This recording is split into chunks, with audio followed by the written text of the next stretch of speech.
All right, what's going on, Dylan? I appreciate you coming out here. Today, I guess you're going to discuss repricing and maybe some fancy AI stuff. So, hand Yeah, it over to you. Appreciate you awesome. coming. No, I appreciate you guys having me again. Yeah, I know last time we kind of scraped the surface on AI stuff, so we'll spend some time kind of diving into that. But before we do that, I do want to make some announcements here. So let me pull this up. So a few things we changed here at Aura. One, if you're not using Aura already, we did change the onboarding process. It's dramatically simpler. So this is it when you first log in. It's literally a nerdy video of me, basically just welcoming you to the product. And then we make it very clear, like, cool, you need to connect your marketplace. If you don't know how, we'll link out to a help desk article with a video. Create your strategy, assign your strategy. Basically, we're trying to make it as simple as possible to go from I created my account, I have no idea what the heck I'm doing, to I'm actively repricing. And obviously, if you need to schedule an onboarding session, you click that button right there, and then there's Fin Schedule. So you can jump in and schedule onboarding sessions. Now, the big thing that we released is a new thing in workflows. So if you're not familiar, workflows is essentially our version of Zapier, right? We like Zapier, we like automation.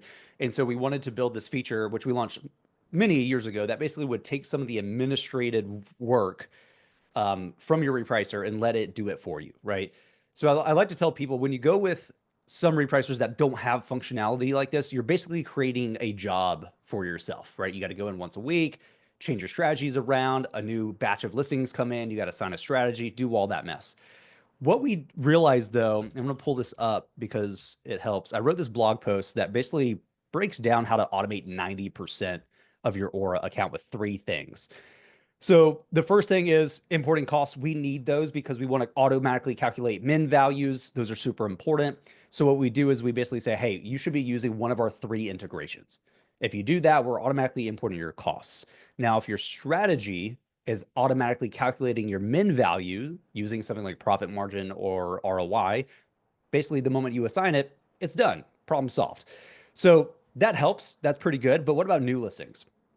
So what we do here is we basically recommend you to create a workflow where whenever a new listing comes in, so that's the trigger event, what you're then going to do is set a starting strategy and enable repricing. So check-in times range, right? Something good to get checked in at 9 p.m. and you're getting ready to go to bed or you're dealing with your kids. This ensures that the moment it becomes available to us, we are basically setting it up for success without you in the loop, but you're telling us what you want us to do with that. Gets us pretty far. We've had that specific functionality for years. The thing we recently added was age of inventory. So we have this framework we've been recommending to people because a lot of sellers coming into repricing, they don't know what strategy to create, how to think about changing their strategies. They get a little lost in the weeds. They go down the rabbit hole a little too much, and that's less time spent sourcing, which is a problem for me. So what we did is we created this framework. We call it the three core strategies. And if we go to help.goor.com, we break all these down. And basically what we recommend here is if you think about your inventory, right? You have a life cycle you're going through every one of your SKUs. When you first come into stock, you tend to be a little bit more conservative on your pricing because you care more about profitability. But as time goes on, you become more aggressive with your pricing because long-term storage fees, stale capital, you want to start to get it back. We break down this life cycle into three distinct strategies. So strategy one, level one is what we call it, Maven. Let the AI handle that. That's what it's designed for. It's going to be great. Then, as some time goes on, you want to become a little bit more aggressive. That's when you go to a rule-based strategy like the buy box targeting strategy. So we're directly targeting the buy box. We're still trying to make good profit, but we're not trying to maximize profitability. And then eventually we go down to a liquidation. We're willing to go down to 0% ROI, just move it, get my capital back. I'm done. Okay, so we have these three strategies. When I talk to sellers, I say, how often are you reviewing your listings and going through and optimizing what strategy they're using? Some people, a few weeks. The average seller, once a week. So once a week, they'll go listing by listing by listing and say, what do I want to do here? The interesting part is every single seller that I talk to basically can tell me the exact same process that they follow. So why not just make that process automated? And that's essentially what we've done. So what we do here, and I'll show you this in product. So we'll create one of these live because it won't take super long. So I'm going to create a workflow. And I mentioned that a lot of sellers do this once a week. I don't think that's enough personally, but I get it. It's a manual process. So we'll schedule it. And let's say we have this every 3 hours as an example, right? So every day of the week, 7 days a week, every 3 hours, we're going to run this workflow. And the actions are super important. What we want to say here is, let's say if my age of inventory, if my oldest age of inventory bucket for any listing is 30 days, I want to assign that first Maven strategy. So I'll do a filter block here. I'll filter on age of inventory. I'll say if there's more than 0, so 1 or greater units of inventory, and I'm going to uncheck all these other guys here. So basically, if the oldest one is in 0 to 30, what I then want to do is set my default level 1 strategy. Now I'm going to nest this under because it's super important. You always want to nest if you're using a filter block. But then let's say I want to go to that level 2, that buy box targeting strategy, if it's between 30 and 60 days. Okay, we'll do basically the same thing. So I'll do filter by age of inventory, more than 0. This time I'm going to do 31 to 60. We're going to set a different strategy this time. So that level 2, and I'm going to nest that. So we got 2 out of the 3. The third one, we're going to do that liquidation. This is where it's going to change a little bit. So I'm going to keep all this the same, but now I'm going to say if it's 60 or greater, so I'm going to leave all these other age of inventory buckets. Then what I want to do is set my liquidation strategy. And again, I'm going to nest that. Okay, that's the whole thing. Here's what's cool about the way this works. Every 3 hours, Or is going to check all your listings and say, okay, where does it fit? A lot of sellers think about, okay, well, if I need to become more aggressive over time, easy to understand. But you're not always having the same batch of inventory, right? You might be shipping in new batches. So you might have some inventory, let's say 50% of your units are in 0 to 30 days, but then you have one, let's say you have 5 units in 60 plus days. Well, naturally, based on the way this is going to work, it's going to liquidate that, right? It's going to shift you over to that liquidation strategy. But in another 3 hours, when you've sold all 6 of those, it's going to look and say, well, actually, the oldest age of inventory bucket I have here is 0 to 30. So go back to Maven. So now we have this situation, this process where we could become more aggressive and less aggressive as our inventory ages and de-ages over time. And that's the whole thing. So we call this, I call it a life cycle workflow. Basically, you can have it do every hour, once a week, once a day, totally up to you. But that's pretty much it. It's one of those things where it doesn't feel like a massive thing, but when you think about your percentage of optimization, this is a thing I want more sellers to be thinking about. I talked a lot about this in Q4. Everybody knows you're going to do well in Q4. The question I don't think should be, did I do well or not? I think it should be, what percentage of the opportunity did I capture? And that's why Maven did so well during Q4, because prices are going up. So Maven's able to go up with it. I want sellers to be thinking about this more frequently. When we started to test this idea, a lot of sellers were like, you know what? I've got things that have been sitting there for 3 months and I should have started to liquidate those 2 months ago. And I just haven't wanted to deal with it. It's this emotional, mental friction where you're like, I know I should, but I just don't want to. Okay, great. Let's set up a process so it happens without you in the loop. And the thing that should have happened 2 months ago actually did. That's where we're trying to get to. So with those 3 things, an integration, handling new listings, and this age of inventory workflow, you've pretty much automated 90 something percent of your account. And what's nice is you're in control of how it does it. So if you don't liquidate till day 180, great, change that. That's totally up to you. So it's a nice thing, right? It's a nice new thing that a lot of people have been asking us for, and we wanted to design it in such a way that it was flexible. So, we have definitely best practices for how we think you should set it up, but ultimately it's up to you. So that's like the most recent big feature that we released. I have a question. Yeah. So With that strategy, can you use along with that the strategy of setting your price to very high in the middle of the night and then bringing it down, You can. whatever So that's called? I forgot what workflows, it's called. yeah. So some people call that the yo-yo. Um, I think that's what they call it. Workflows will allow you to do that as well. So actually, I'll show you exactly how to do that. So we can create a workflow that basically does that. So we're going to do a schedule as well. And we're just going to say we're going to do it daily. And we're going to do this at, just say we're going to do it like 1 a.m. So then I'll hit continue. And then I'll basically just say I want to pause repricing. And what I want to do is I want to pause it for, let's say, 20 minutes. And I want to go to my max price.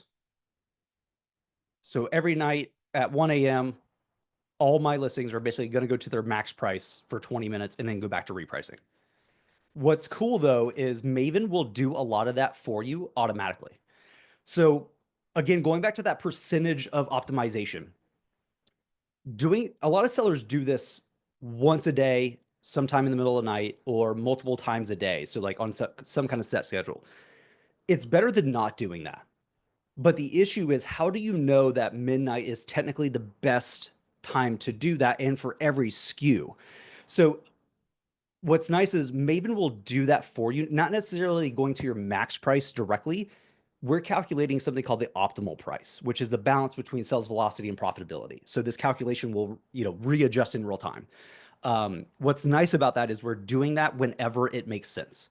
It could happen once a day. It could happen every 15 minutes. And so with Maven, what we've tried to do is take all these things we've learned over the decade plus of doing this and say, well, what if we could factor a lot of those things in, but do it from a behavioral standpoint? So understand when it makes sense to do that the right time. And then remove some of that complexity from you, the seller. So like Maven has one setting when you create the strategy. How do you want to set your min values? We take care of everything else. It's a good question though. Thank you. Yeah, for sure. Anything else on that? I just wanted to cover some big highlights there. And yes, we are actively working on a Walmart repricer now that everybody's here. Now I have a Yay. question about that. Yeah. So let's say, so I personally haven't used Aura. Mhm. So let's say, I don't know, do you set your max prices? You can. I rarely recommend it. Rule based, it's important to do that. I don't think it makes sense to automatically set your max prices using ROI or profit margin. I like to tell people your min prices have everything to do with you. Your max prices have nothing to do with you. It has everything to do with what is reasonable per SKU, which means it is near impossible to set correctly as a human. Now with Maven, it will dynamically set that for you. You can override anything that's automated. You can override. Maven will dynamically calculate what the max price realistically should be every time a price change comes through. It will recalculate. Okay, because like I don't want the what's that error code again? The potential high I pricing error. Yeah. So like Yeah, it's yeah, annoying. I'm like, okay, now it's not for sale because I have to fix my price because it's I don't know yeah, if it's like Amazon thing, like I'm $1 higher than I'm supposed to be. I don't know. yeah. It's And really annoying. So when we first started to beta test this, our calculations were a little aggressive. And so some of the beta users were like, hey, bro, this is great. 20% of my inventory just got delisted. We're like, oh, crap. So we found a sweet spot with that calculation that reduces that a lot. You will never get to a point where you have 0% of the time that happening. Um, the dynamic max will factor in a lot of things. So we'll look at what was the price that the buy box was suppressed at last. Let's factor that in. But then let's forget it, right? I mean, if it got suppressed at 24, but now the buy box is at 25, I shouldn't adhere to 24. So it will self-adjust with all the data it can get. So we have something called listing memory. Every listing stores the most recent offer change information. That allows us to be super fast with any changes you make in your account. We basically don't have to wait for the next organic price change to reflect any changes you have. It's just immediate. When you're using Maven on a listing, we have something extra called AI memory. So it's factoring in a lot more data historically. And we can't pull true historical data, only data that is when you're active on a listing. But yeah, we try to avoid a lot of those errors. I hate those errors. because I can't Yeah. correct them via the API, which is so weird. If they would just let me fix it via the API, I could just fix it for you, but they don't offer that functionality.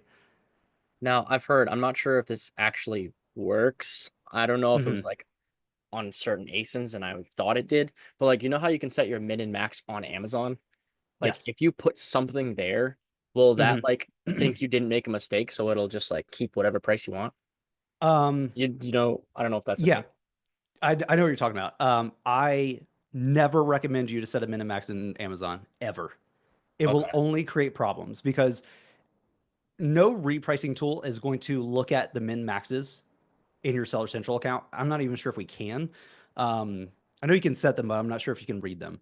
Um, the issue is because they're blind to one another, and Amazon is the last, spoken word on what happens.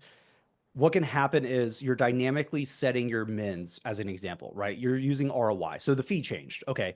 Well, now the fee went down. So necessarily your min value went down too, but the min value in Seller Central did not adjust because it's a fixed price. And now you have a potential low pricing error. So it just creates so many issues. So we like to tell sellers like, don't get to a point where you're creating so many limitations for yourself and your software that it defeats the purpose of the software.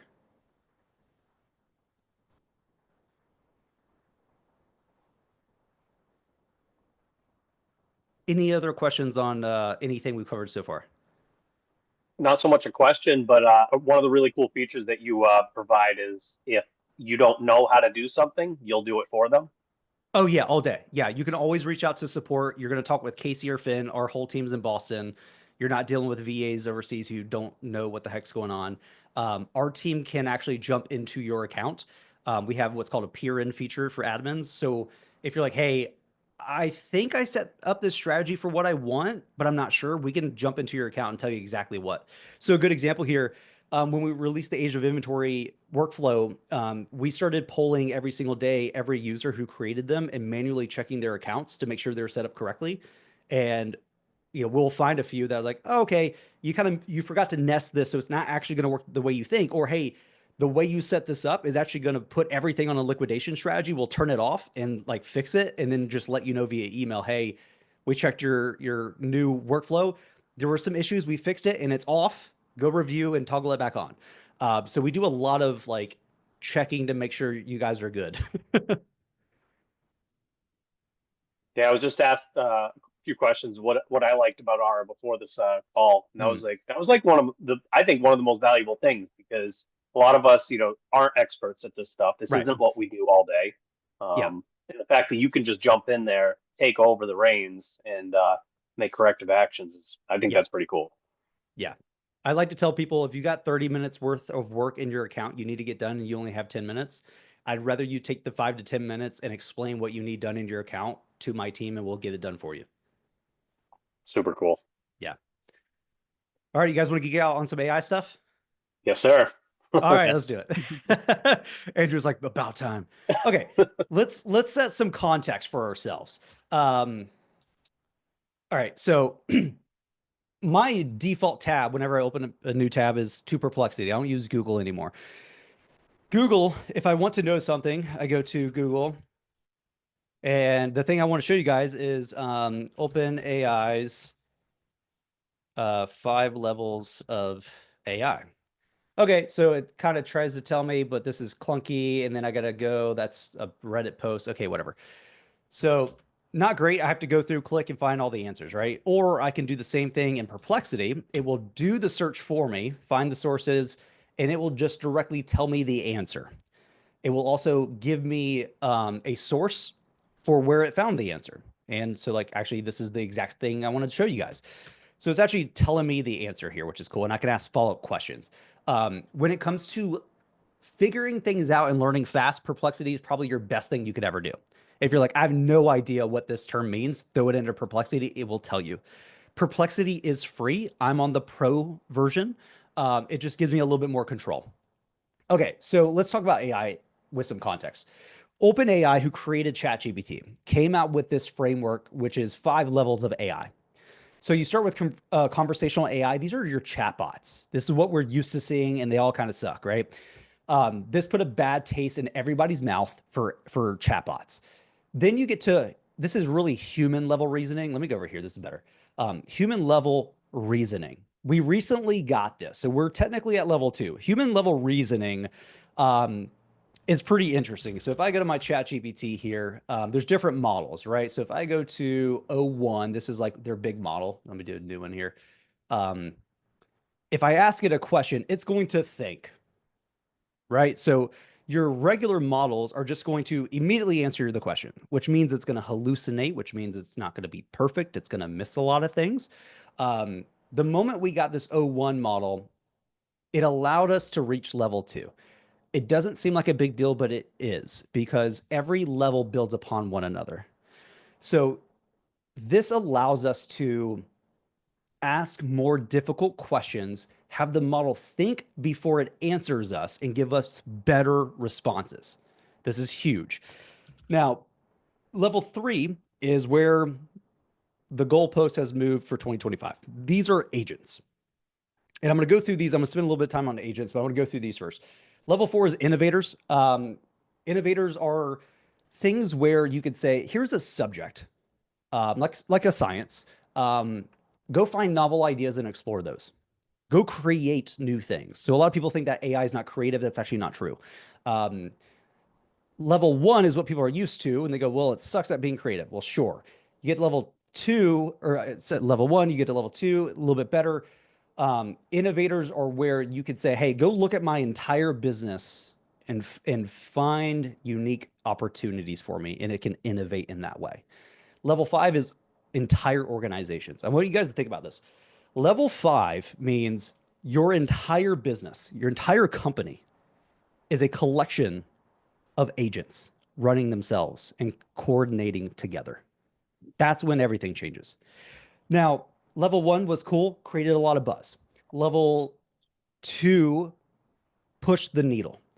Level 3 is when things, in my opinion, really begin to change. Right now, when you're talking about AI is a very broad term. We use AI, right? We have Maven. Is that a large language model? No, completely different thing. This is called generative AI, meaning it is generating something. It could be a video, an image, text, which is most common. Now, the difference between level 2 and level 3 is the AI will be able to go and complete tasks for you. So right now I can talk with ChatGPT using this level 2 human reasoner and say, how should I optimize my inbox, or how should I deal with this problem? And we can have a conversation. But I can't say, great, go fix it now that we have a strategy together. Can't do it. Agents is what enables us to be able to take it to that next degree. Okay, so 2025, that's the big plan. Everybody's thinking we're getting that. Now, the issue is a lot of people say we have agents. You're going to hear this term a lot. That's not true. What we have is what I call non-rigid automation. So if you think about regular automation, you start to think about things like Zapier and Make.com. I call that rigid automation because you're explicitly having it go through a set of steps. And if those steps don't align, it will break. Non-rigid automation is when you start to inject large language models, AI, into that kind of automation process. A lot of people call those agents. It's not true. So I'll show you an example of one of these. So I use a company called Lindy.ai. I think they're great. It's like Zapier, but if it was built with AI in the middle of it. They also call these agents, and I think they're wrong. So let me show you a good example here. Let's do this guy. Okay, so this is my email triager workflow. All that's happening is I'm saying whenever I receive a new email, I want to remove any label so it starts from scratch. And then it's going to use a large language model. I'm currently using Claude 3.5. I could change it to whatever. And it's basically using the AI to say, okay, well, if this seems like a high priority email that requires Dillon's personal response, go ahead and label it as such. So instead of me explicitly, like if I tried to do this in Zapier, I couldn't, because I would have to say, if the text contains this, blah, blah, there's no reasoning that occurs here.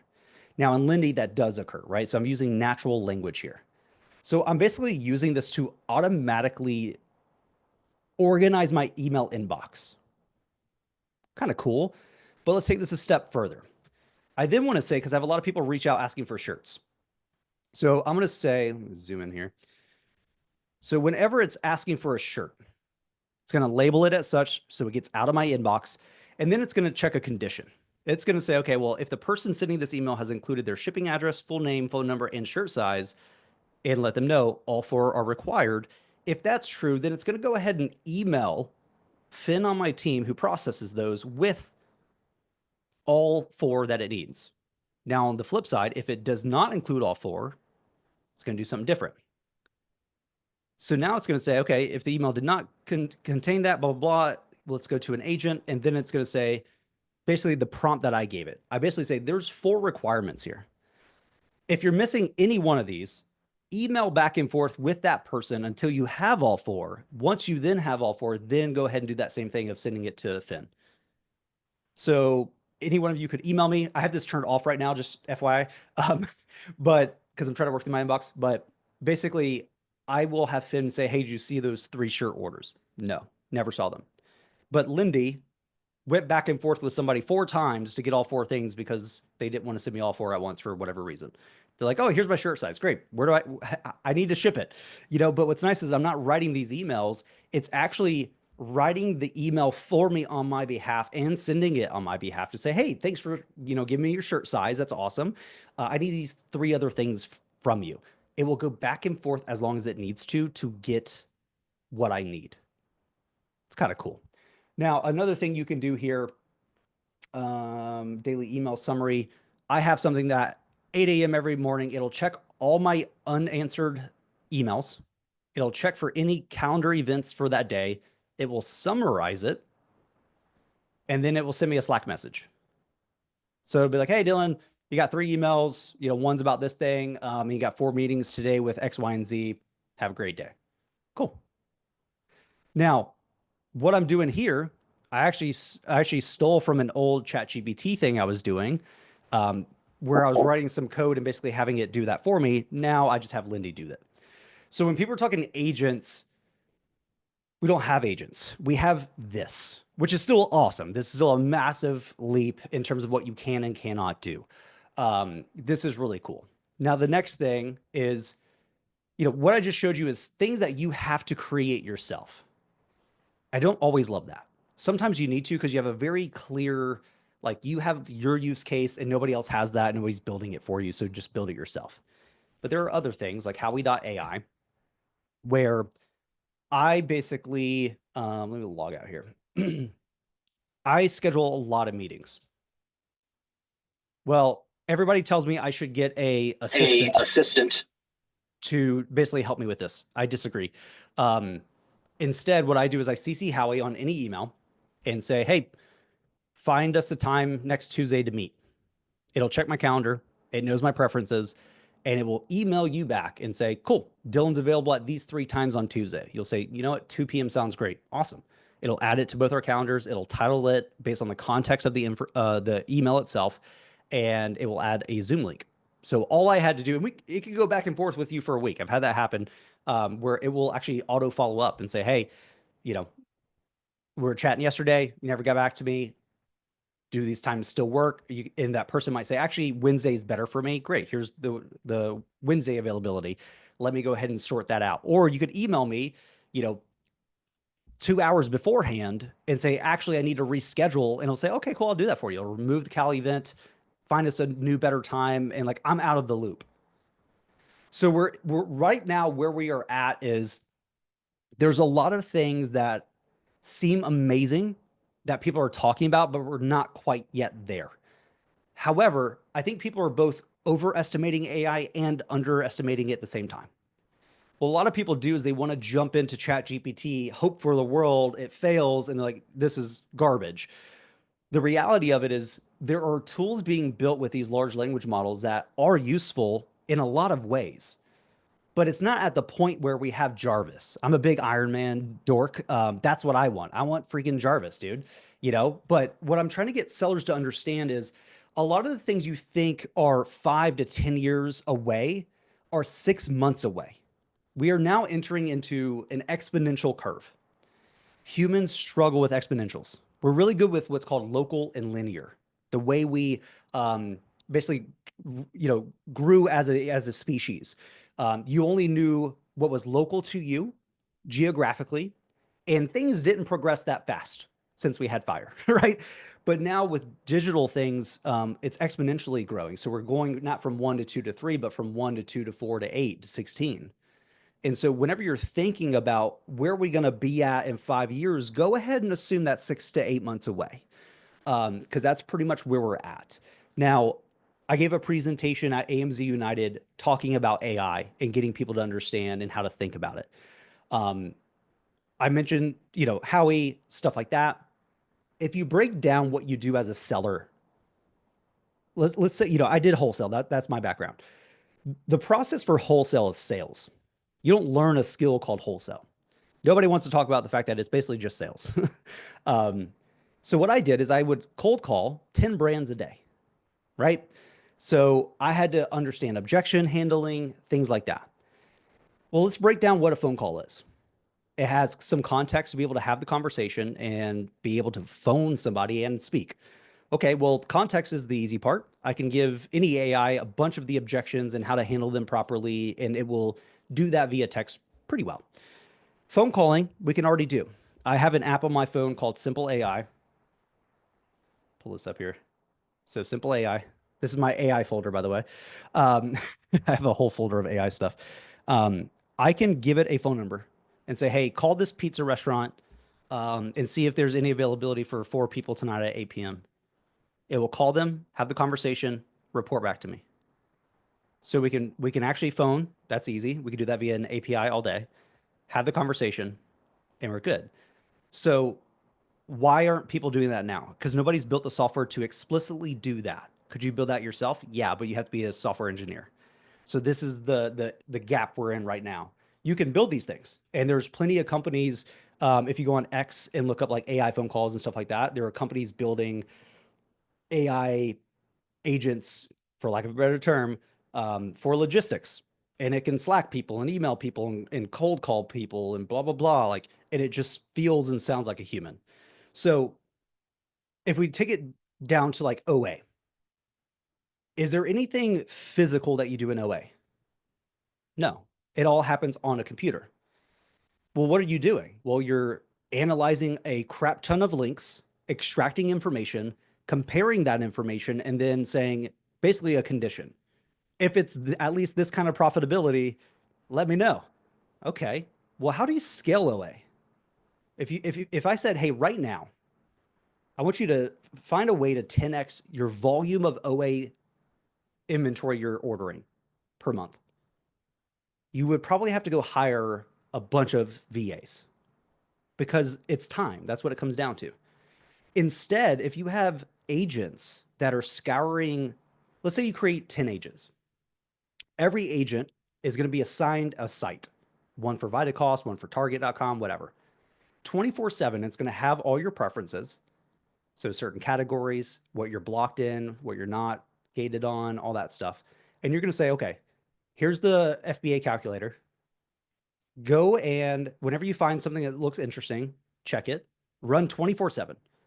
And whenever you find something that meets my criteria, text me, let me know. So if you wanted to 10x your volume, you would just add more of these and it could happen in an hour because it's the same process. And so the big point I was trying to get sellers to understand at AMZ United was, I think in the very near future, so I'm thinking 1 to 2 years away, you won't have VAs anymore. You'll have DAs, you'll have digital assistants, you'll have sourcing agents, you'll have inventory management agents that could say, hey, I've analyzed all your inventory, your history, everything. I know shoes look really profitable, but the returns are insane. We're actually not doing that well. And it will go and tell your agents, hey, don't buy shoes, or buy this amount. And what happens when you get to a place where you have the sourcing agents, you have a inventory management agent that's communicating back and forth to help self-optimize, and then you have another agent, a buyer agent. It's going to log in and check your credit card every day and say, we got $5,000 today to spend.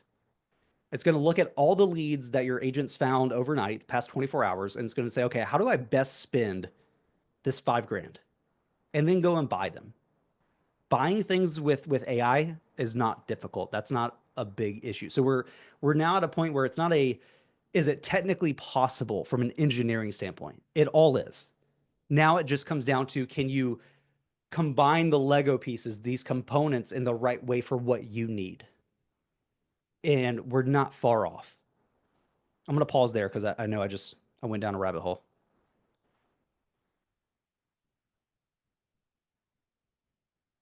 Any questions?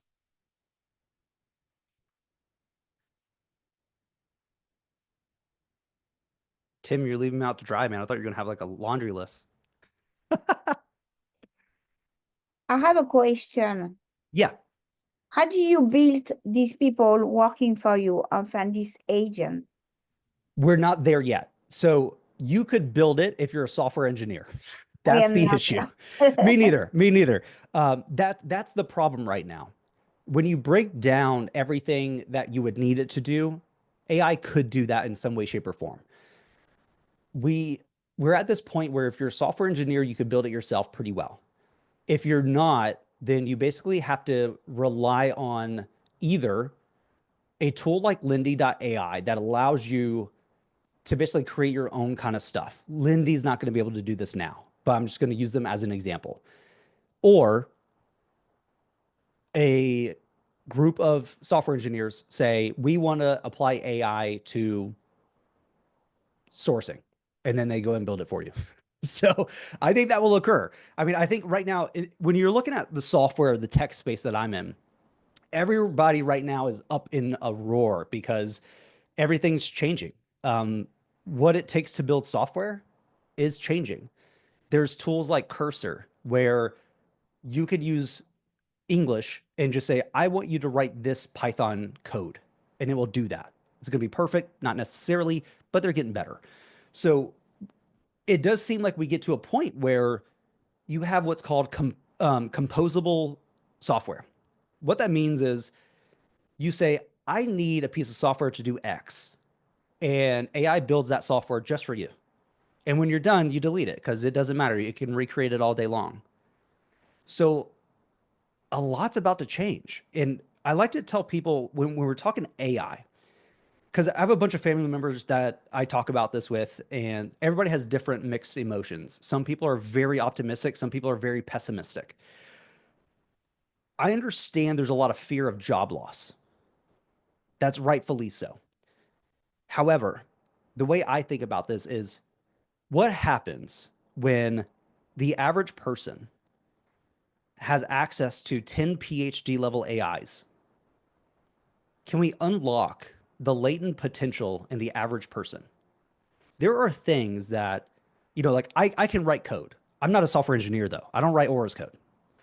So there are things where I'm like, oh, that'd be fun to build for myself or useful for myself, but it'd take me 2 weeks to do it. So I'm not going to do it. I never would. But now with AI, I can do it in 2 hours. And so I went from, I'm not going to do that to, I did it. And I only did it in 2 hours. But imagine taking that across everything. Imagine, think about this. Why do you hire and pay 6 figures for amazing people? It's for their intelligence. It's because they're able to give you answers to things and do things or skills that you don't have. Well, it's expensive. We hire people and pretty much everybody in our company makes 6 figures. Everybody gets paid well. We don't have a massive team for that reason. We hire amazing, highly intelligent people. But the average small business owner can't do that. But flip it on its head. What if, again, you could have these, you can have a AI agent that is a PhD level IQ and really understands your inventory management better than you ever could. And oh, by the way, it costs you $200 a month. The ROI on that's going to be incredible. We already think that we're saving a ton of money hiring VAs in the Philippines for, anywhere from $3 to $12 an hour. But what happens when you have 24/7 access for $200 a month and you can scale as far as you need to? This is going to change everything. There's no longer going to be, I don't know. That's not going to be good enough anymore. It's going to be ask your AI. Or, a lot of AI right now is reactive, meaning you have to prompt it or trigger it to do something. Okay, well, what if we change that? What if we get to a world of proactive where it's looking at all your data in real time and be like, hey, I'm noticing this weird trend on this category. We need to take a look at that. Great, go do it. So you're, for lack of a better term, about to get superpowers.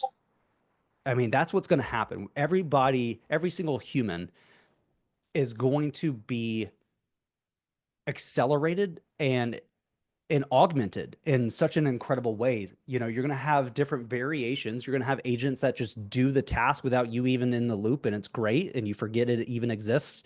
You're going to have AIs where you just have conversations, you know?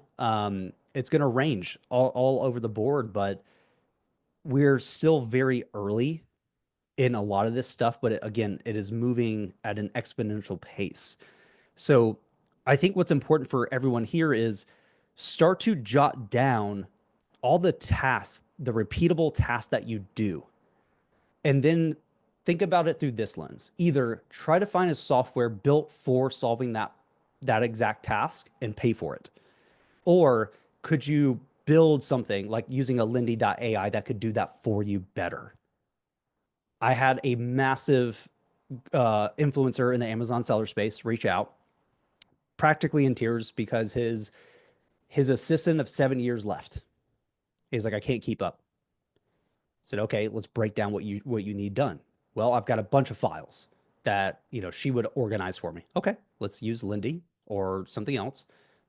Problem solved. So like I use on my computer now, I have something called Sparkle, and basically it will read the file name and auto create folders and organize it for me. I don't do that anymore. So that's an easy one. Set and forget. Two other things was he has a lot of meetings and needs to take a lot of notes. Okay, great. Gave him Howie.ai. Howie actually scheduled that call that we jumped into. He uses Howie now to just create and say, hey, I need to meet with this person next Tuesday at 2 p.m. It goes, great. Boom, boom, boom, done. And then for having conversations like this, he wants to take good notes, but he sucks at it and he's handwriting notes. So he can't really pay attention. Okay, so I gave him something called Granola. It's active right now. It's not in this call though. It's recording the audio from my computer, taking all the transcriptions. I can take notes in its notepad. And then when we're done with this, I can click enhance and it'll basically transcribe everything and summarize it perfectly for me. And I can ask it questions. I can be like, hey, what are the 3 things that we really talked about here? That's important. It'll do that. So those 3 things basically eliminated it. 2 days later, he's like, I'm good. Just replace that. Like it went from my world's ending, I can't keep up, to like, it's all just done. Now, the issue is a lot of this stuff that's being built, like Howie.ai, is mainly for B2B people. I have a lot of meetings. Well, if you're doing OA, you probably don't have a lot of meetings. So like, it's kind of irrelevant, right? But again, a lot of these things are going to start coming back. You know, I was talking with somebody with like a leads list, you know, like storing your own leads list. So a lot of people, they'll have a Google Sheet, Airtable, whatever. They'll store all their leads that they purchased and circle back. That's a manual process. You could actually have Lindy once a day go row by row in Google Sheets. And if you give it the URL of where you purchased it from, it could go to that link, grab the price, and then update the current price in that sheet every day. And then you could just have a filter on that sheet that says, show me everything that's this profitability, you know, 30% or more. And you just have a function in there that says, okay, well, this is what it sells for on Amazon. This is what it sells for if I buy it. Run the calculation. What's the ROI? If it's over 30%, let me know. You can do that today. So it's not at a point where you have a purpose-built software that's going to do it all for you. Right now, it's kind of hacky, but that's going to change. And we haven't even gotten to the crazy stuff yet, by the way. And that's all Lindy? That's Lindy. Yeah, Lindy can do that. Is Lindy a paid subscription? It is. Yeah, I think it's 30, 60, and $90. So it's pretty affordable. Say, just to go on like a different subject of it, right? Yeah. So say like I have my inbox on Gmail. It's an absolute mess. I got so many emails. I mean, I'll get 100 plus emails a day just on advertisement wise. How can I go ahead and use that to clean up my inbox? without So deleting, say, invoices and tracking numbers and yeah, whatever type of easy. other stuff. Easy. What I would do is I would break those down into categories and use labels. So I would say, hey, if it includes an invoice, put it in my invoices folder. So you're not deleting anything, you're just reorganizing it and putting it into context. So a lot of people talk about like, I don't know if people talk about it as much anymore, but like SalesGazer, right? You would basically just get all the promotions there. You don't need to. You could basically just say, hey, Lindy, whenever I receive a promotion with a discount, archive it. So it's, or put it into a different folder and then text me with the details. Hey, Kohl's has a 30% discount on these things. Thanks. Move on.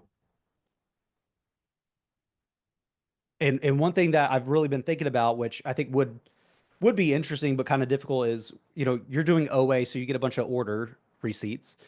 Why, depending on what prep center you're using, could you just have it say, hey, if it's an order with a receipt, go ahead and summarize those for the past 4 hours, and then create an order email and send it to my prep center. Now, the hard part is that's not going to include an ASIN, obviously. So that's the one gap there, but you can see how this starts to come together. So it's I think a lot of sellers want to focus on like the big AI problem solving. I think right now what's important is to get down to the little stuff. Those little things that you just couldn't fully automate before that now you can. So a lot of these things, yeah, we could do that. What So, about go sorry, ahead. go Go ahead. ahead. No, you can go. Go, Tim. Okay. You're fine. Well, I think it's a quick one, but so regarding Lindy and the 30, 60, 90 plan, Yeah. how is it, how do they determine how much you pay? Is it per task? It's Like you have credits. credits, I think, is that right? Yeah, it's a credit. So basically every task has a different credit value is how it works. And like Pricing in the certain, chat. oh yeah, thank you for doing that. If you click on So that, it tells you. yeah. So like certain models are more expensive than others. So one, if I use Claude 3.5 because I think it's good enough. That's not super expensive, but if you use the most recent like O1, it's going to be more than one credit, but you don't need that level of human reasoning for a lot of this stuff. You know what I mean? This is where it gets kind of complicated because you kind of have the spectrum of intelligence, and certain tasks only need a certain level of intelligence. So if you overdo it, it's like, I mean, yeah, it's not going to hurt, but like it's not, you got to pay extra for it basically. So for the example you mentioned about Lindy being Yeah. able to go to your buy sheet and Yeah. look at those retailers, is each retailer then a task each day?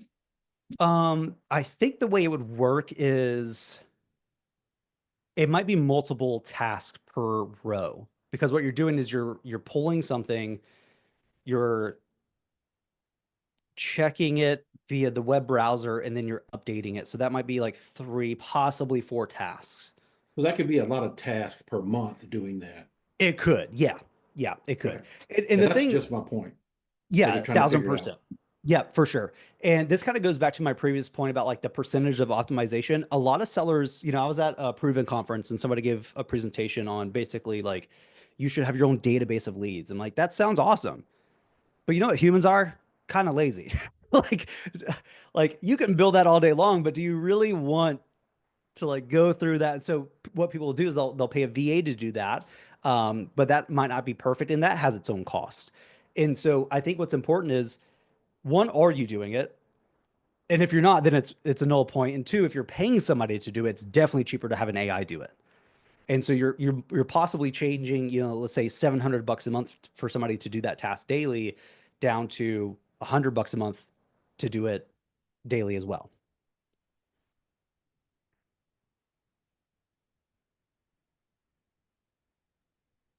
Marie said, have you heard about Sintra AI? Sintra, let me see here. Sintra. I don't know if I have. I test pretty much everything, to be honest. Sintra, your employee that never sleeps. Let's see here. Build, grow, scale your business with teams of AI employees. Okay. I don't like the avatars. I just want text. Yeah, so I've seen things like this. I have not seen this one. This is actually pretty interesting. There's another one. Let me share my screen here. Because this brings up a good point. I think eventually we get to a point where you have AI employees. like you're chatting with in Slack via text and they're actually doing work for you. That's when agents come out. So one that I've been checking out is oh gosh, what is it? 11x AI. Yeah. So here's a version of that where they're essentially, I love, by the way, how these agents that people are creating have real people names. I think that is genius. It makes a ton of sense. Like I say, oh, I'm having Howie schedule that for us. And the amount of times when I jump into a call with somebody and they don't know it's AI is hilarious. They're like, where'd you find Howie? He's amazing. Pay him more. I'm like, that's AI. You can pay for it too. Howie's $15 a month, by the way. So they have two of these, AI SDR, so a sales development rep, and then an AI phone agent. I like this one because I'm in tech and a lot of what we do can be sales. So I like this stuff. Again, we're very early. So when you look at a lot of this stuff, it looks incredible, but when you get down to the actual work of it, doing it and the data and like the actual like success rate, it's not quite yet there. But that's gonna change again rapidly. But I'm gonna check out the Centra. This is kind of cool, actually. I dig this. And it looks like they have a bunch. I saw e-commerce manager. Yeah, your trusted e-commerce guru. I Here have to a guide you. question. Yeah, please. Are these agent already built for you? So you can just ask them task? So the way it works right now, this is why I don't like the term agents right now. To me, an AI agent, I tell it I need this done, give it some information, and it goes out into the world and completes the task for me. We're not really there yet. Now, Howie is completing tasks for me, certainly, but somebody had to write the code to do that. So right now, This website will show like different yeah. agent. They already created, right? Yeah. Basically what, and I haven't looked super deep at this quite yet, but my assumption is these are AIs that you can talk with. So when you're talking about large language models, there's something called prompt engineering. All that means is the way you communicate with an AI changes how good it's going to be. So if I say, hey, I have an email and I want you to make it better, and I give it the email, how do we define better? Doesn't know. I can do something interesting where I can say, pretend you're a world-class email copywriting expert with 10 years of experience. And all of a sudden it goes, oh, cool. That's how I need to think about this. Right. So that's kind of what a lot of these are doing, where they're basically writing the prompt where you don't see it. They're basically saying, you're a world-class ecom, blah, blah, blah. Here's a bunch of information. I'll show you something cool, a version of this that I built myself. Okay. So a lot of people know about ChatGPT. A lot of people don't know about Claude. Claude is by Anthropic. They are pretty great. I created a project called Leverage Coach. These are all files that I uploaded so it understood. These are literal book summaries. Basically, I want to get better at using different forms of leverage. I'm good at technical leverage. I struggle with everything else. So I researched a crap ton of good stuff and I threw it all in here. And now when I'm having a conversation with my leverage coach, the conversation's different than if I just went to Claude without this, right? So it's, I might say, hey, I want to, I got a lot on my plate right now at home, and I want to find the best way to delegate and add leverage. It'll say, okay, well, I found this thing where Naval's talking about how you should set an aspirational rate. And Dan Martell is saying there's a different way he recommends it. So I gave it some more context in here. So, pretend you're a coach for a busy founder. This is all the stuff I gave it. It knows how much I make, so it can run that calculation. So I'll say, okay, well, it'll say, well, do you have a house cleaner yet? No. Okay, well, go take a look and see what they cost per hour. And I'll go to Perplexity, see what it costs locally, give it back, and it'll say, okay, well, based on what Naval's saying for the aspirational thing and what Dan's saying, and what your current hourly rate is, that matches. You should do that. No questions about it. Like, it's a right decision. I've put that off for years, but after talking to my leverage coach, I actually hired a biweekly house cleaner because I'm like, oh, it makes so much sense. Right. So like, this is essentially what they're doing. They're just building it for you. But you can build these things yourself. That's what's crazy cool about it. So if there's a guy right now who he's not an engineer, but he's interested in nuclear energy. And he's like, I want to figure out how I can build a scale model of a fusion reactor. So he found a bunch of information, things he definitely couldn't understand, created a Claude project, and he has built in his home a small nuclear fusion reactor. Crazy. And he's like presented it to the world and like has gone to conferences, and now they're like trying to build it up. And this guy's like, I have no idea what I'm doing. Like I just figured it out and like it helped me. So think about that, right? Like eventually, yes, we get to a point where agents can pull your inventory, your sales data from Seller Central, all those things, and like awesome. But in the interim, go download, export all that stuff, throw it into a Claude project, ask your burning questions and have it get answered for you. It's not going to do work for you, but it will help you think differently. That's what's interesting here. We were looking at a bunch of our data and it was a lot. I mean, all of our user data, I was trying to parse through a bunch of stuff and ask some questions. So I uploaded it and said, okay, well, here's what I'm thinking. Help me work through this. Like create this chart for me. I want to see this data in this way. And like, oh, cool. So now it didn't take me a week. It took me 2 hours. And now I deeply understand a lot of the data that I previously couldn't do. And instead of creating Google Sheets and charts in there manually, which sucks, I just used AI to help me parse through that. So yeah, I mean, the use cases for AI here are limitless. But that also creates its own problem. I like to tell people that AI helps avoid the blank page problem. So when you're staring at a problem and you just don't know where to start, go to AI. Just be like, I'm thinking through this problem. Ask me some questions. That would help me.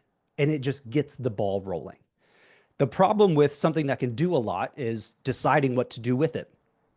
And that's where, again, I think you kind of start with what are your biggest problems right now? What are your biggest questions right now? And then try to solve those using AI.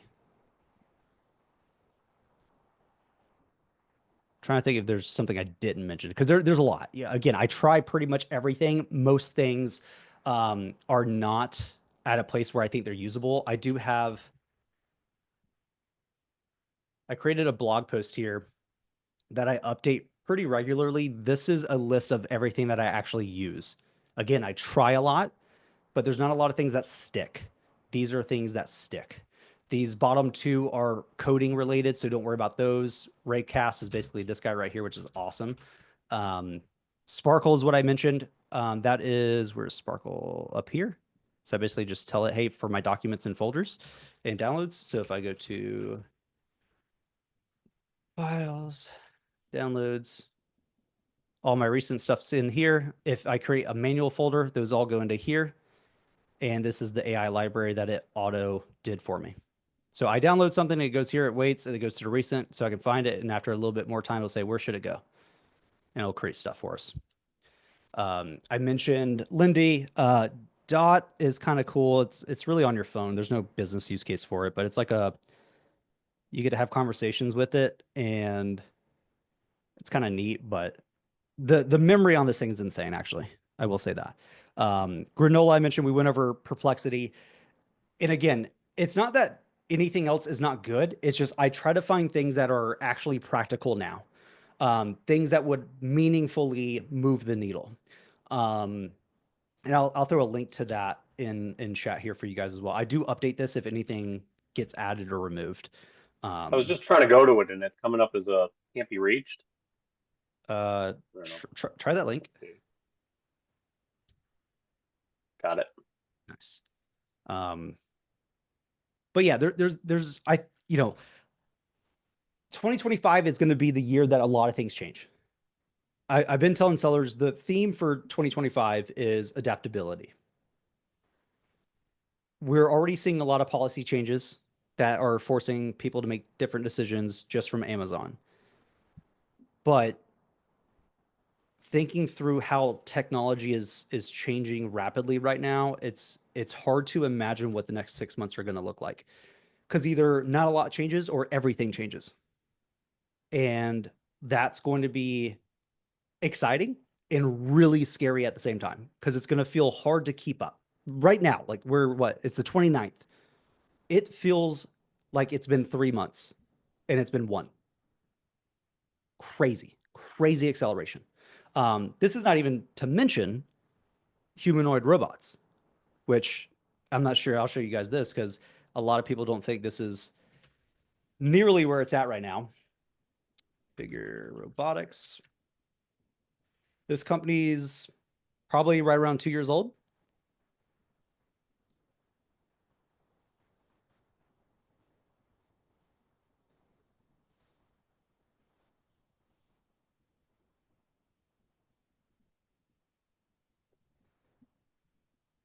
These are actual robots working at BMW factories right now. This is their Gen 2. So it's not even like that, like they've been working on this for 10 years. It's been 2 years. They have GPT built in so you can have conversations. And these are fully autonomous, self-controlling robots. They're not being teleoperated. They're not pre-programmed. They're told basically like here, like they're shown like kind of what to do and they just do it. I'm not sure the current price point on these guys right now. But the current estimation is that when these get to full mainstream, they will be anywhere from $20,000 to $60,000. So if you're doing your own prep work, you should probably be using a prep center, but prep centers may be using these. And eventually you might be using these. Right. So I have this weird problem. I was talking about Sarah. We were talking about this with assistants and stuff. I was like, I have this issue where everybody tells me I should get an assistant. But my mind goes to, well, why can't AI do that? A lot of things it can, a lot of things it can't, which is my issue. Having house cleaners is great. They only come every 2 weeks. Well, if I could pay 20 grand to have this forever, and every night when I go to bed, maybe that's creepy, they just clean my house, right? Or whenever I leave, right? It's like, it knows I left the house, just start cleaning up. Or I could be like, hey, can you go like unload the dishwasher for me and like put everything up? It goes, yeah, I got you. So it's not just the business that's going to change. It's our entire society is about to shift.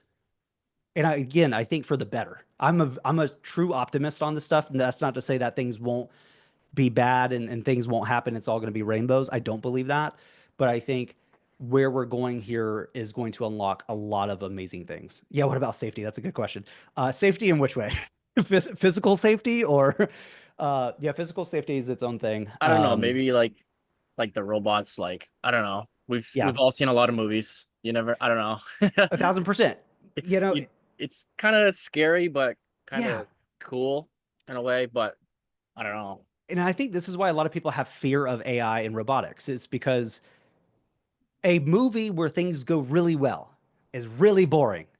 So like, what sells? Well, catastrophe and dystopian, like the closest thing we have to a really good fiction that is utopian based is Star Trek, period. I'm a big Trekkie, mainly Next Generation, because they did a lot of great things. But even that had problems in society and things that they were working through. So yeah, I think a lot of people are pre-programmed with this Terminator, iRobot outcome. And I just don't think that's going to happen. I view AI as a tool like anything else. If I ask you, is the internet good or bad? What's your response?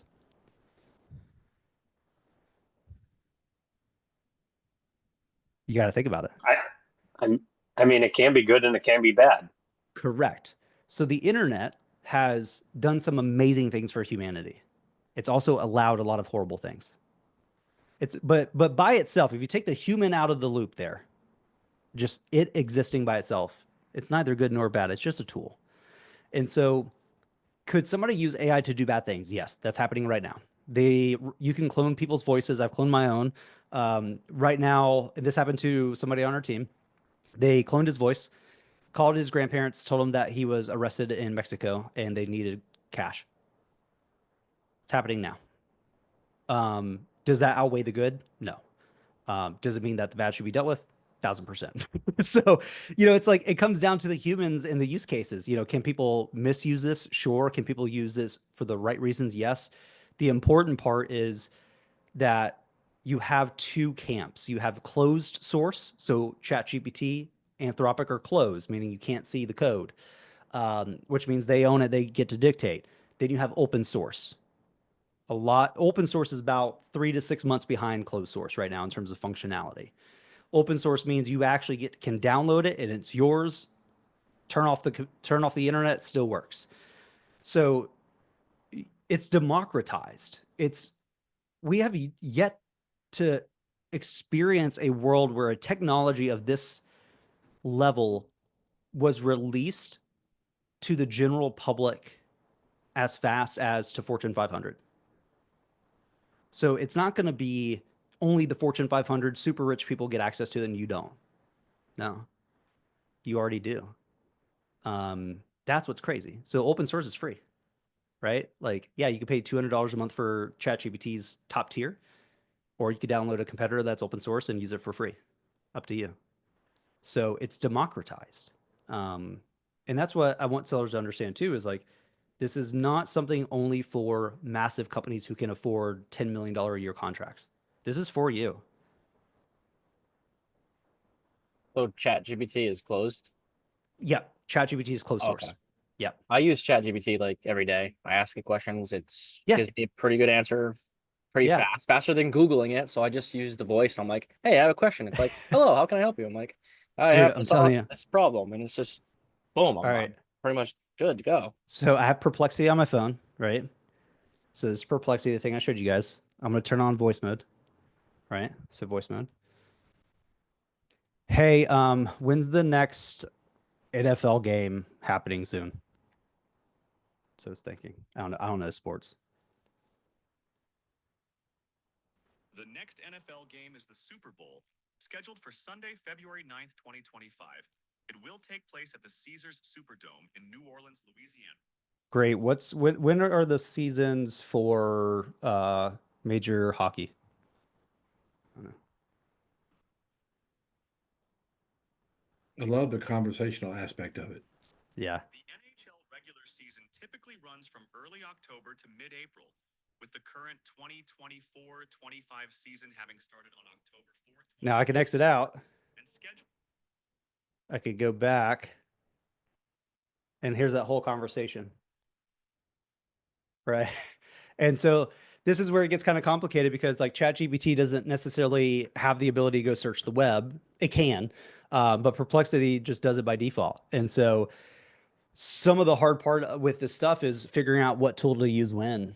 That's kind of tough. And tools get released daily at this point. I mean, there's a company called Julius.ai. They basically do AI for data analysis. So if you wanted to export all your stuff from Seller Central, jump it in there, ask some interesting questions, you'll get some cool results. Can ChatGPT do that? Yeah.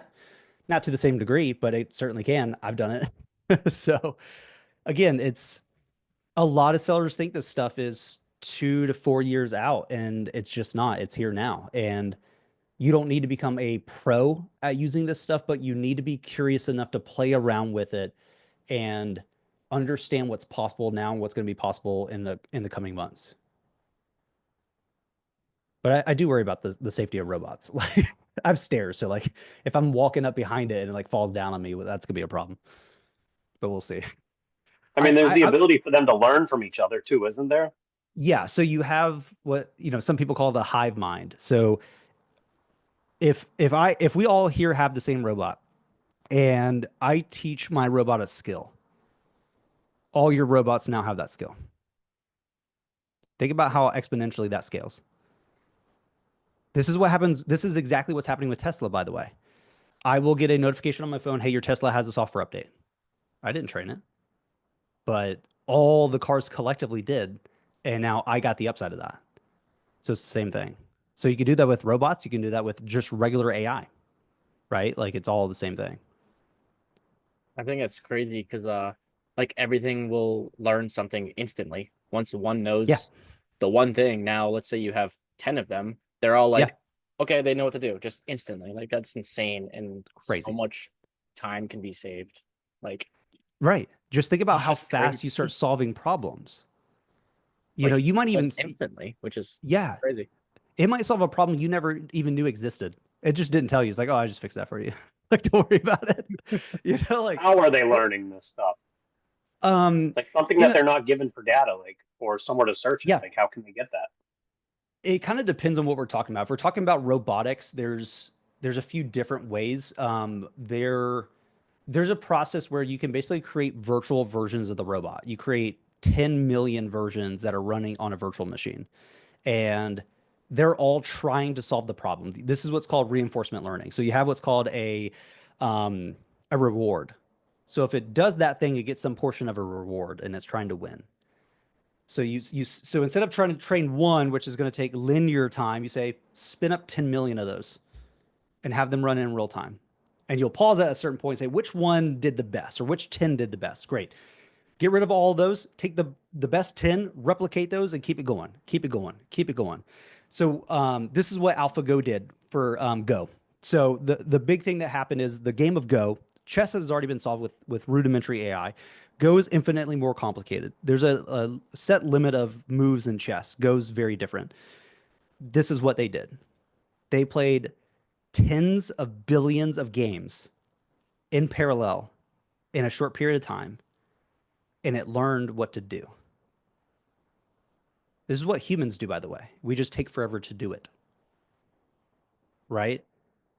So this is like if writing wasn't a thing, I discovered what writing and language was, and then the moment I did it, you all knew how to do it too. And oh, by the way, you guys were all learning your own skills that I got too. I don't think, and this is what you get to a point which is called the singularity. There's a lot of versions of singularity. What I'm talking about is technical intelligence singularity, where AI surpasses the entirety of human intelligence. We're not nearly close to that. Right now, the estimation is O1 is at a PhD level in some things. So AGI, so artificial general intelligence, is the main goal everybody's going towards. Everybody disagrees on what it means. Generally, what everybody kind of is saying is it is better than every human at everything. That's AGI. It's slated right now for 2027.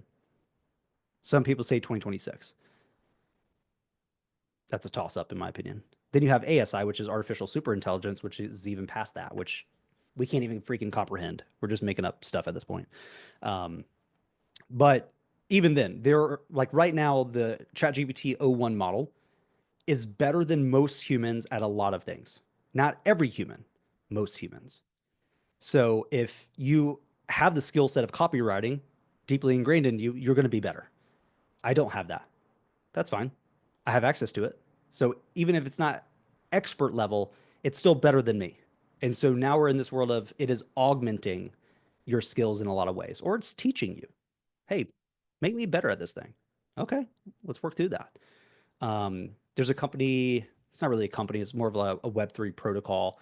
Forget exactly what it's called, but basically they're creating a blockchain to create a online school using AI agents. So you go and say, here's the topic I want to learn. It'll say, okay, well, let me ask you some questions, understand where you're coming at this from, how you learn best, blah, blah, blah. And it will basically create a curriculum for you, teach you, and speed you up, slow you down as it makes sense. So purely dynamic learning.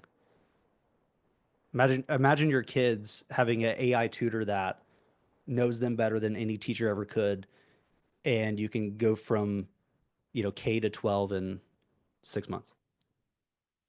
I mean, and what's crazy is that sounds insane, but it's not far off. You know what I mean? Like, this is nuts, but this is also for us, right? Like, there are things I want to learn how to do. I like to read, I have a big library, but like reading is kind of slow sometimes. I'll just go ask AI, hey, I want to learn this thing, teach me. Didn't understand what the hell it said. Great. Explain it to me like I'm 5 years old. Let's start there. Okay, I get that. Now explain it to me like I'm 12. Okay, now like a high school student, right? Like you can work your way up, and that's what's cool. Like every AI I know, I give context. It knows I have ADD, short-term memory deficit, and dyslexia. So it changes how it talks to me. So you can give it a lot of context that will change the type of conversations you're having, the type of things it's recommending. I mean, like my car right now, I have Model 3 with FSD. I don't have to touch the wheel anymore. Like I literally walked up to the valet at a restaurant. All the people with me were, having the valet come pull their car around. I held a button on my phone and it drove up and picked me up and scared the crap out of the valet because there's nobody in the driver's seat. You know what I mean? Like we're here, we're in it, man. Now if I could get a AI agent that could actually book me flights, because I loathe booking flights, even though it takes me 10 minutes, that'd be phenomenal. I have yet to see it. So like there's still a lot of stuff. Again, could you do it? Yeah. Has anybody built it? No. At least from what I've seen. So there's a lot of stuff obviously I didn't cover. There's a lot of cutting edge stuff, like having a AI control your computer. OpenAI came out with Operator. And you can basically say, hey, I want you to book a restaurant, book this restaurant for this Friday at 2 p.m. for 4 people. It will use your computer and go and do it. It's not 100%. The failure rates, I think, it's still a little too high and it's very slow, but that will change. The fact that it can do it, period, is insane. So I think if you haven't watched the movie Her, do yourself a favor. Go watch the movie Her. Forget about and this is an old movie. It's got Joaquin Phoenix in it. It's fantastic. Basically, the plot is a man going through a divorce in this futuristic kind of tech world, is used to using AI that is not sentient. Then somebody comes out with OS1, brand new operating system for all your devices. And it's actually an artificially intelligent operating system. And it learns you over time. And I think it does such a great portrayal of what I think it will actually look like in reality, minus the part that it gets a little dystopian towards the end. I'm not going to ruin it for you because it's hilarious. But it's the movie Her, Her, Joaquin Phoenix. I think it's like a 2013 movie, very old, fantastic. Spike Lee did it. Fun fact, it is the counterpart to Lost in Translation, also with Scarlett Johansson, because the two directors got divorced and made a movie about them going through their own thing. That's besides the point. But I think in terms of movies for like, what could this feel like? I think it does a pretty good job, where it's like actually doing things. It's proactive. Like, they have these earpieces to communicate, and his AI will be like, hey, you just got an email from this person. What do you want to do? And he's like, just don't, respond or tell him, yeah, I'm interested. And it goes, okay, cool. I'll do that. So like even the way we interface with computers may completely change. Like why do we have these? Well, it's what we needed. They're called peripherals, right? I have to type with my hands. Well, is it faster for me to type or speak? Depends on the person, but speaking is a little bit easier. Well, there's something called Whisper. I think I have it on here. Hold on, I'll show you. See, now y'all got me going down the rabbit hole. Whisper Flow. I don't use that often, but it's kind of cool. Basically, I can hold down a keyboard shortcut, and then just say what I want, and then it transcribes it and then paste it wherever I'm at. So you don't necessarily have to type. You could just dictate, which is kind of cool. But we might get to a point where you're not even looking at your software. You're just having a conversation. I think Her does a good job at showing what that UI could look like, that interface, where he's not doing the work. He's saying, hey, go through all my emails, organize it for me. And it's like, okay, cool. There's some stuff I think we should keep, but like we can archive the rest. And he goes, okay, just do it. And it's done. Right. So that's kind of where I think we get to eventually, in my opinion. But I think you get to a point of ultimate leverage where you say, hey, I need to get a flight booked. I'm going up to Boston. I want to be there next Sunday to Friday. And it already knows your preferences. It knows kind of how much you roughly want to spend. It knows where you want to seat. It knows your preferences for all the things. And it just goes, okay, I'll do that. And then it comes back 1 minute later and goes, hey, got you sorted out. It's on your calendar. You're good to go. What else you want? I mean, it's going to be nuts. It's going to be absolutely nuts. It's going to be like having a Jarvis in your pocket, basically. I'm very into this, if you guys can't tell. Was Whisper an app or was it? It's a Mac OS app. Yeah. Okay. Yeah. And there's a few of those. There's another one that's kind of cool, but there's a few. I don't use them as much because I type super fast because I do it all day anyways, so it's just easier for me. But how do I find this AI keyboard? Or Or no, like AI dictation. type? Do like AI dictation or something like that. You might find a few. They're smaller apps. But where is it going to go? Yeah, it's a rabbit hole. It's a complete rabbit hole once you get into it. It's super, super cool. The hard part is having such high expectations and then having to wait 6 months for those to be true. that's the issue. At least for me. Oh, that's what I was going to say. There are companies right now that are basically building operating systems that are AI first, like top to bottom. Like you just chat with it. You're like, hey, check my emails. What do I need to look at? It goes, oh, here's 5 emails you need to look at. Okay. What did they say? Well, James wants to meet at Tuesday at 2 p.m. Well, if I'm available, go ahead and schedule that. Okay, I'll do that for you. All right, next one is blah, blah, blah, right? Like you're gonna be able to condense like a week's worth of work into like a few hours, just because like you're not doing the actual execution. You're dictating, here's what I want done with this thing. You go and do it, and it's gonna learn from you over time. So if you're like, hey, I really don't like booking these types of calls on Fridays. They'll go, okay, cool. I'll book all other kinds of calls, but if it's got this kind of context, I won't ever do that for you ever again, unless you tell me otherwise. It's going to adhere to you. I mean, that's humans suck at that, right? We break protocols all the time, you know, right? We forget things, but what happens when an AI has infinite memory? It can just do what you want it to do. Ridiculous. Like a lot of people right now online are saying, store as much information about yourself as you can, because eventually that's going to be gold. I mean, there's a app called Email Triager. I think it's .com. You connect your Gmail account.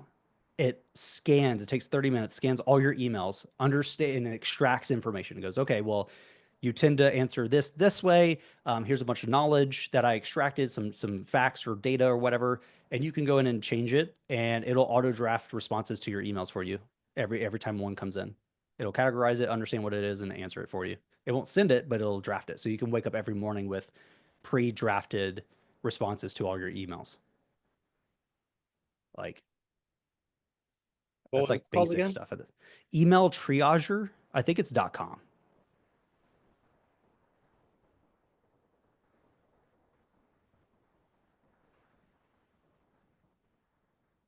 Oh, there's another one. I haven't played with this one yet, but it's pretty insane. I gotta find it. Hold on. This thing is super cool. I think it's Bordy. That's what it is. Bordy? Yeah, Bordy Boardman. Okay. So these guys created this guy. An AI connector. So it's interesting. This video here that they're showing, they're going to raise a round of funding, and the AI did it for them. It raised a funding round for their startup. And you can basically reach out to Bordy. It's like a network tool. So you can message it, you can call it, be like, hey, here's a bit of information about me. Here's who I'd like to kind of meet. And it'll say, okay, cool. I'll go find people. Introduce you to a founder, connect a CEO, like-minded CTO, whatever. Like, I mean, this stuff's happening now. Like these are like some of the people on Bordy right now that like it may connect you with. So like, could this help with like finding like wholesalers and stuff? Probably not, because No? this is Okay. like this is an I opt-in just saw thing LinkedIn there, where, so. yeah, this is a locked or an opt-in thing where basically everybody that joins the network are now a part of the network. It's not like sourcing people for you. But I bet you could use another tool. You can use Perplexity for a lot. You could test this. We were doing a live when I was teaching Perplexity one time, and someone was like, "Oh, could it analyze SKUs for me?" I was like, "I don't know. Let's find out." So I dumped it a bunch of information. Said, "Here's an ASIN." Extract a bunch of, or no, it was here's a product. Go find the ASIN for me, and it found the right ASIN. Right. So like, there's a bunch of stuff like I don't even know that it can do, but it probably could. That's what's cool about this stuff. Like, it's always worth a test. It may fail, or it might get 80% or 100%. You know. trying to think of what else. I use all kinds of stuff, man. I have to like go through folders at this point.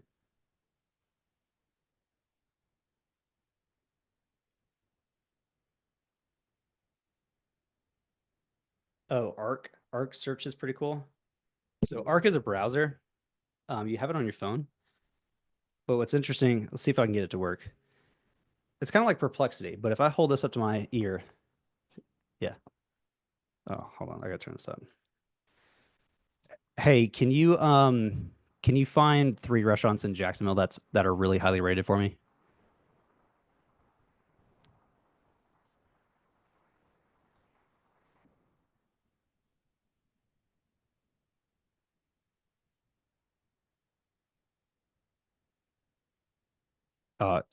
It did do it. Actually, that's the first one's my favorite restaurant too, which is awesome.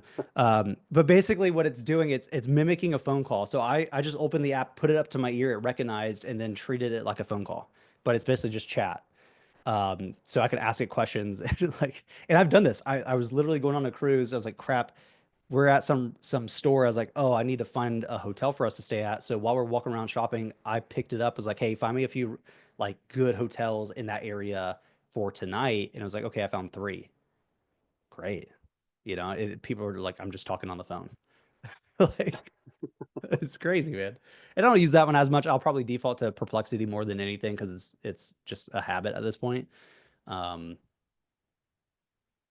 yeah, this stuff's cool, man. This stuff's so cool. Do yourself a favor and watch Star Trek Next Generation if you haven't. It's on Paramount Plus. That will make you so optimistic for the future. That show in the 80s, I think 80s, predicted things like natural language processing, which is what AI is doing, iPads, so tablets, AI, all kinds. Like it predicted so much stuff. It's crazy, and it's just a great show if you're a dork like me. Is Perplexity not a paid app or paid? They have a free and a paid version. So I pre-ordered this. Oh yeah, here it is. So I I pre-ordered mean, the Pro's this even device. $20. Yeah. So I pre-ordered this guy. It's dead right now. This is called the Rabbit R1. Beautiful piece of hardware, but basically their whole thing was like you could chat with it with AI and stuff like that. And like it's more gimmicky than anything, but it's just a beautiful piece of engineering. It's like actual metal and stuff. But the deal was if you paid $200 for this, you got $200 in pro credits for Perplexity, so you kind of break even. This thing is kind of cool. I'll give it my 8-year-old so he can ask it a bunch of math questions. That was a big question. And when I was chatting with Chris Grant on their podcast of like, what do we do with our kids with this stuff? I was like, I have no freaking idea, but I guess like my thoughts are teach them that it's like a calculator. Like it's not there to just solve your problem so you don't have to learn, but this is a unique thing where it can teach you how to do anything you want. So all the burning questions that none of us parents have the answer to, ask the AI, because that's probably what I'm going to do anyways. Right. So like teach them that it's a tool that is not there to do your homework for you, but it's there to teach you how to do things better. It's there to, again, augment yourself. But who knows? School's probably about to change like crazy too. There's an old, I like watching old like retro tech films. They're all on YouTube. If you YouTube Home of the Future, I think it was by Bell Labs, so it's like super old school. They give their vision for what it's going to look like, and it's outside of the way they did it, like the actual tech that they used, all of it was correct. Like the kid has like a full screen on his wall, and it's like a personal teacher kind of a thing. It's like, yeah, like all that's true. It's just, the actual hardware is different because they couldn't conceive where we were going at that time. But yeah, it's good stuff. I feel like that's a lot to cover. I don't think there's anything else like burning that I think you guys should be aware of. But happy to answer any questions or dive into any rabbit holes you guys might have. I don't even know where to start with some of this stuff. I mean, I'm still kind of learning even like the basics of it, but yeah, man, I mean, the future is here. Yeah, 1000%. Now, this was awesome again, Dillon. Thank you so much. I always have this ready. I like the retro stuff. It's fun, you know. But yeah, Well, they hopefully were this right, was you know. They were right just right from the beginning, kind of, you know. exactly. Hopefully this wasn't too much for everyone. Hopefully this was actually valuable for everyone, though. I know we covered a lot. Hopefully helped you kind of shift your perspective on things, get you to start thinking differently, and just understand like where we're at currently and what you can do. Thank you. Yeah, for And sure. just as a little disclaimer, I have my VA in here. I am not replacing you with AI. I have also told my whole team, I was like, listen, if you guys can automate 100% of your job, you will still have a job here. I promise you there's way more to get done. But to your VA, they should be using this stuff. That's, you know, my stepdad has a business partner. They're basically going to MLB teams and coaching them on using AI, because some teams are doing it and crushing it, other teams are struggling. And one of the executives brought up, like, well, I don't want to replace my assistant. She's amazing. He's like, don't, let me talk to her. And he showed her how to do all this stuff. And now she's like, oh, cool. I can do 10x the amount of things in like half the time. And my life's less hectic and I get more stuff done and my life's easier. This is great.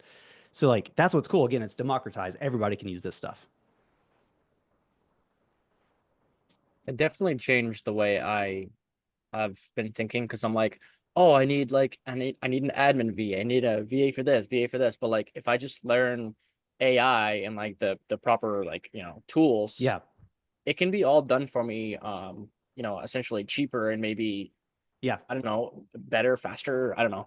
Sure. You know, a lot of people in the founder space are like, you should get a assistant to do two important things: manage your calendar and your inbox. I'm like, okay, well, Howie manages my calendar and Lindy manages my inbox. So I'm down to hire somebody, but they're not going to be doing those things. Like, those are handled. Let's go do more important, impactful things. Right.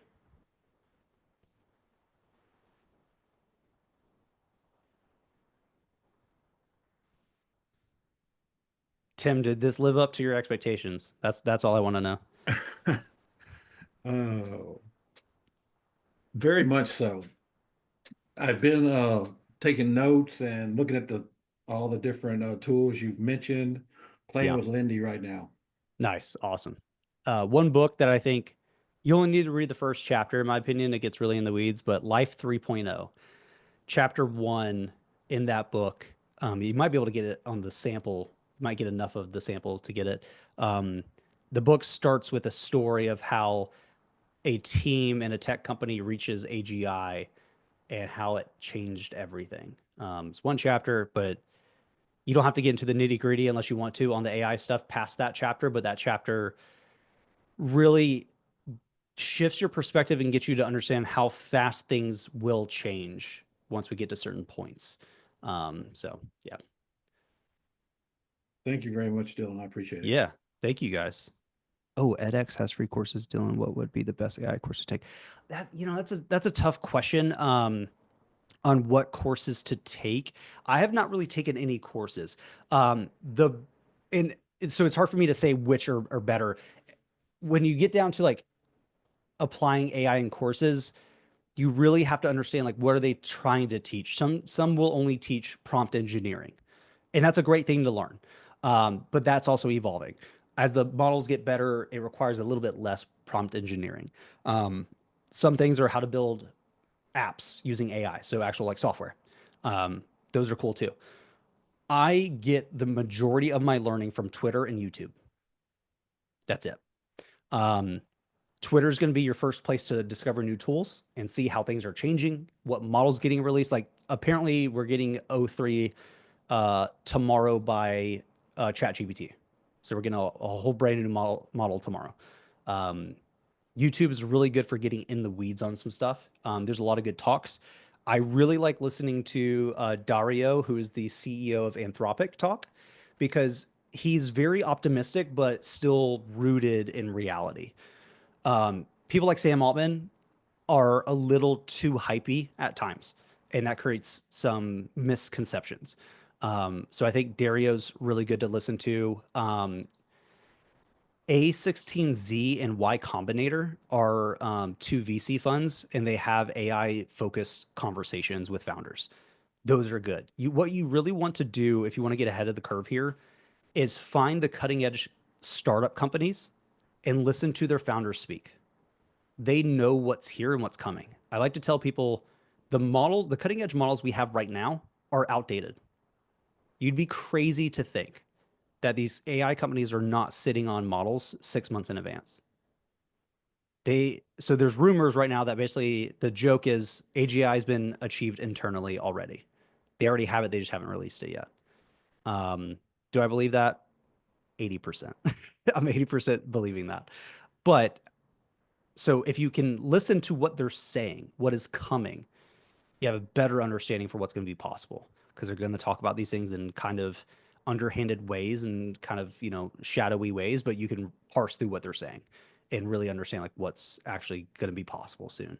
So there's a lot of good people. I like David Shapiro on YouTube. He pulled back a little bit, but he's on X as well.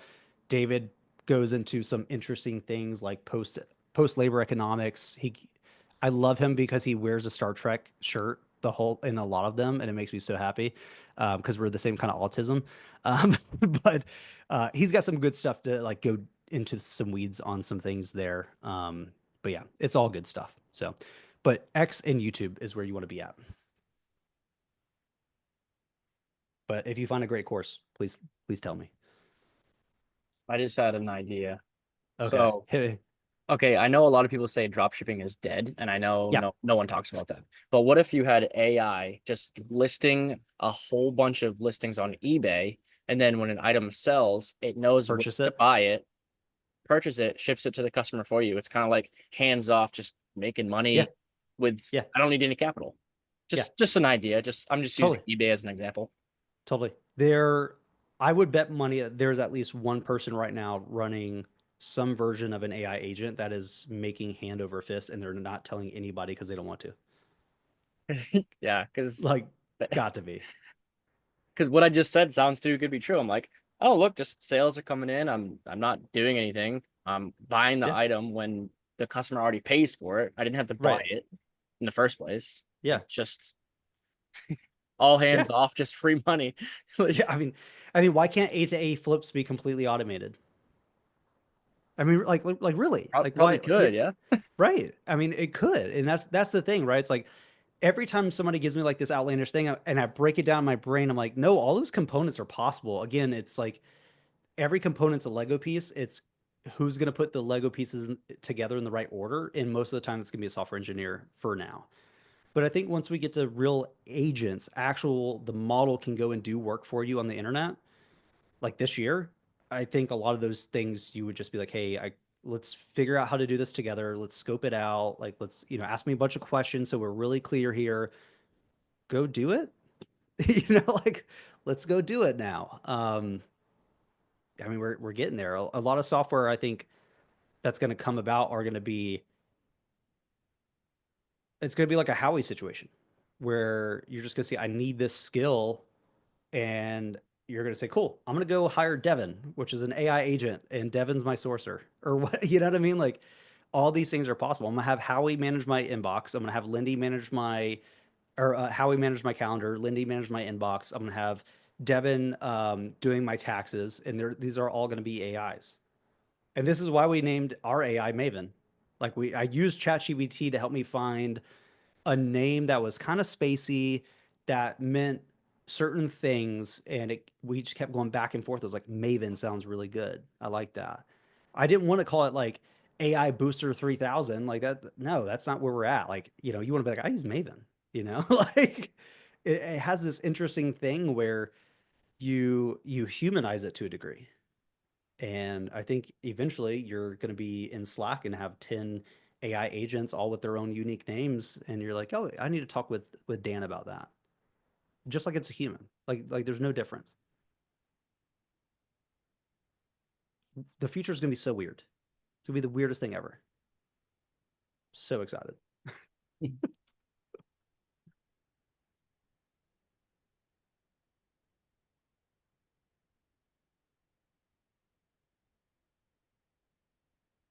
Anything else? Any other nerdy things you guys want to go into?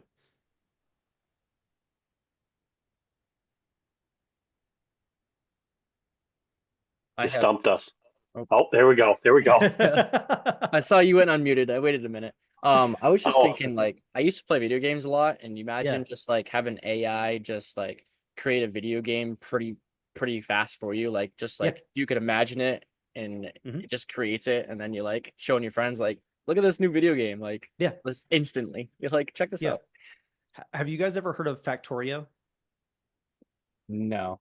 All right, so Factorio, don't try it because you'll get addicted. Factorio, basically, you land on this planet, you have to build a factory and processes to like build the rocket to leave. People love it because it's very like procedural, so like business people love it. The founder of Lindy, his name is Flo, he's a French guy, super great follow, Flo Crivella on I think it's at Altimer, weird spelling, but he's on X. He's got some great tweets, but he gave a presentation at a conference that was basically like, why can't building a business be like Factorio? Like if the business has nothing physical about it, it takes place on a computer, so digital, why can't it be just the same? Why can't we gamify it? Why can't it feel just the same? And why can't it be, I created this new automation that handles that whole aspect of the business and now it just happens and we build and build and build. So when people say work on the business, not in the business, I like that idea, but I don't think we've really been in a place as a society with technology to be able to really take that to the degree that I think it should be. Because the working on the business so far has been hire people and give them processes, sure. But there's a limitation, which is what can you afford to give and hire? And you get to a point in the near future where that's no longer a limitation. And the AI is also going to help you optimize the process. It's going to be like, hey, yeah, I see what you're saying here, but like that's kind of redundant. I'm going to make it better. Great. Now just do that moving forward. So to your point about games, just more generally, why can't building a company feel like a game? You know, I mean, there are people right now building games with AI, by the way. So yes, you will be able to do that. I mean, this is the thing. Whatever you can imagine, we'll get to a point where it's like, yeah, go do it, right? Like, you know, I wrote like the first 2 chapters of a fiction book and then hit a brick wall. Loved everything I wrote up until that point. I was like, I have no idea where to take this. Well, probably in the next few weeks, I'll sit down, give all that I do have to AI and be like, where could we take this? Just give, again, the blank page problem. And then maybe I could finish that book that I've been stuck at for like 10 years. So how would you go about that? Would you drop that text that you have into, yeah? Sorry. Dog's chewing the power cable. Hold on. Hey, don't do that. Puppies, man. Yeah, so what I would do is I would basically create a project in Claude, give it the chapters, and then start having conversations and just be like, you know, like analyze the book so far, understand the characters I've created, the plot, the direction, and then I would just have a conversation. Hey, I'm struggling to figure out where I could take this that would make sense. Here are some general ideas that are rough. Let's brainstorm together to figure out where we could take this that would make sense. And eventually you'll probably land on an idea. You're like, oh, that's actually pretty good. Let's start to explore that. And then I could probably say, let's lay out, you know, we've already got 2 chapters. I want this to be 12 chapters or 20 chapters. Let's break down what we're thinking about for a plot into what should each chapter cover more in detail. So now I'm creating an outline for myself, and then I could go and write that out. So now I have this like writing co-pilot basically.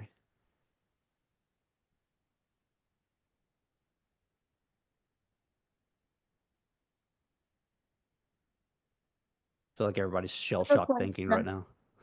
I have one more question. Yeah.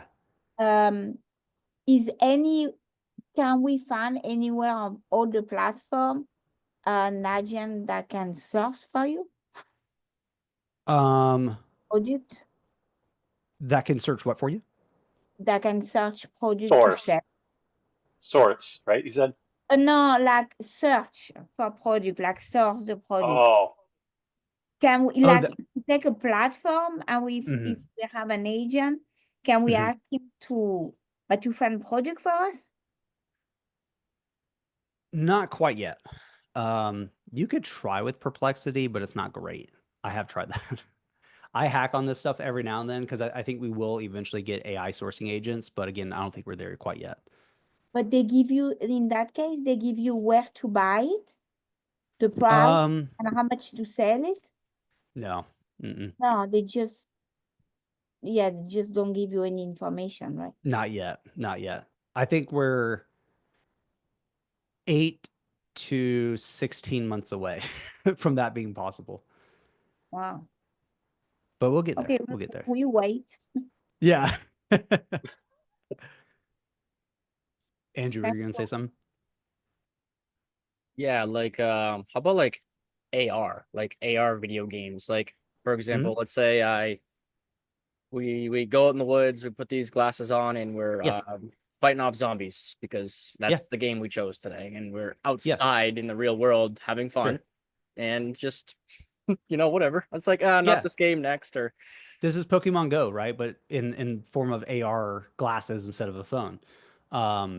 Yeah, so glasses right now, I like the AR space. I like AR more than VR personally, just because I want overlays.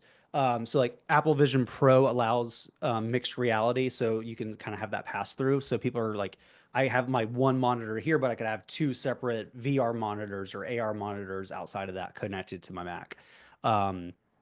The biggest ones like Project Orion from Meta was pretty interesting.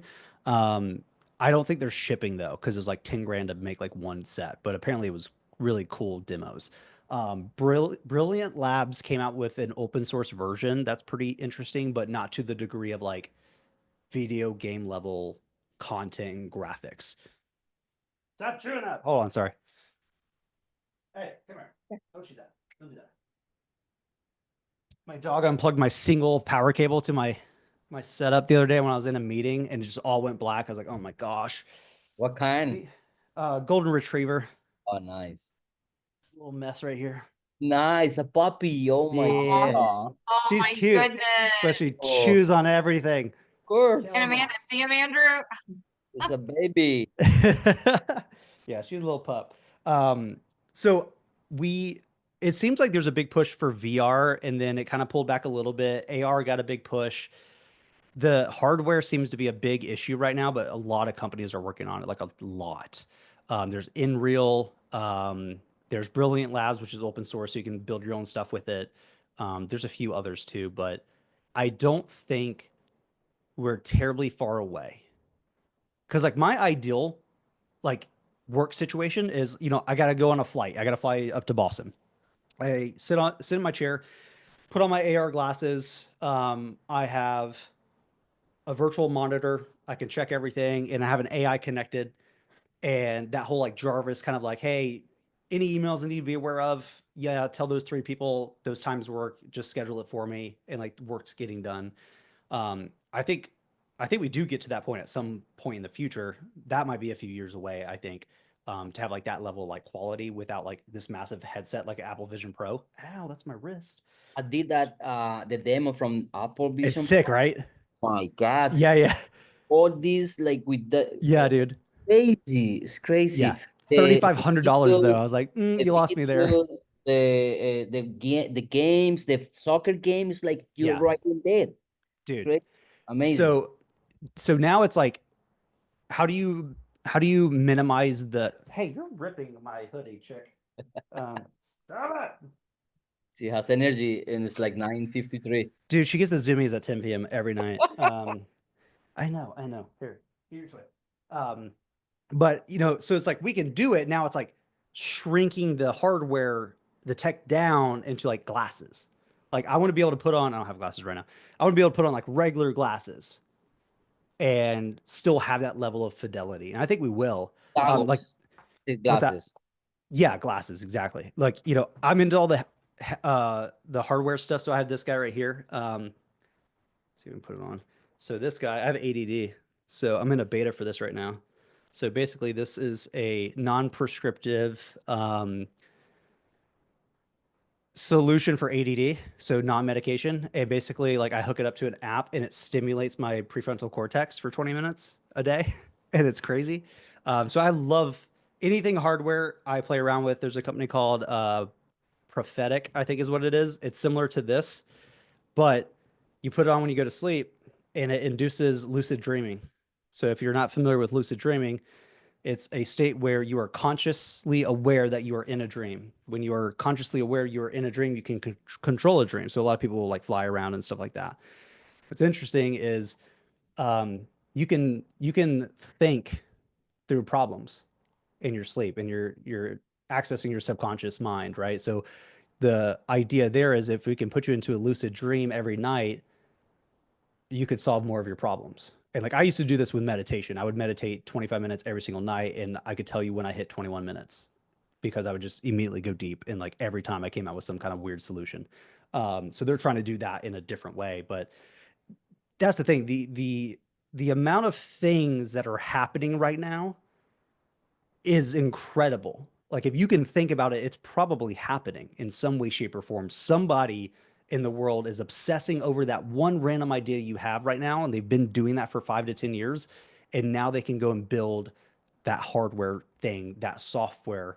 And again, that point I made earlier about like that unlocking the latent potential of the average person, what happens when that occurs? Well, all these amazing innovations happen, and they happen rapidly. Anti-aging is becoming a massive deal. I mean, everything. If you can imagine it, there's a blog somewhere or a company working on it. I mean, there's a seed clouding company right now out of what's the big place? They call it the Gundo. Basically, what they do is if there's a cloud, they send a drone up and deposit. Forget what they deposit, but basically it makes it rain. Was Abu Dhabi? No.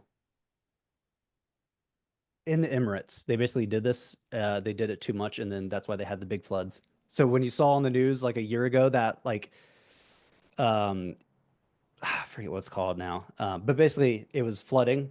That's because they overseeded the clouds. We can literally make shit rain right now. Like, it's nuts, man. Crazy. Yeah. What was the name of that headband? This one is called Neurode, is what it's called. Here, I'll hold this up here. I was just looking them up. Yeah. Oh yeah, I just came across. I got access to the beta, which is cool. I basically want to be a cyborg is what I want to be. It's funny, like with some of this hardware stuff, if it's invasive or like even with the robotic stuff, like I don't want to be the first person to have that. I want to be like the 1000th just to make sure they worked out some of the safety issues. Like the Neuralink sounds awesome. I'll wait for a while before you implant that in my brain, but once we're there, I'll get it.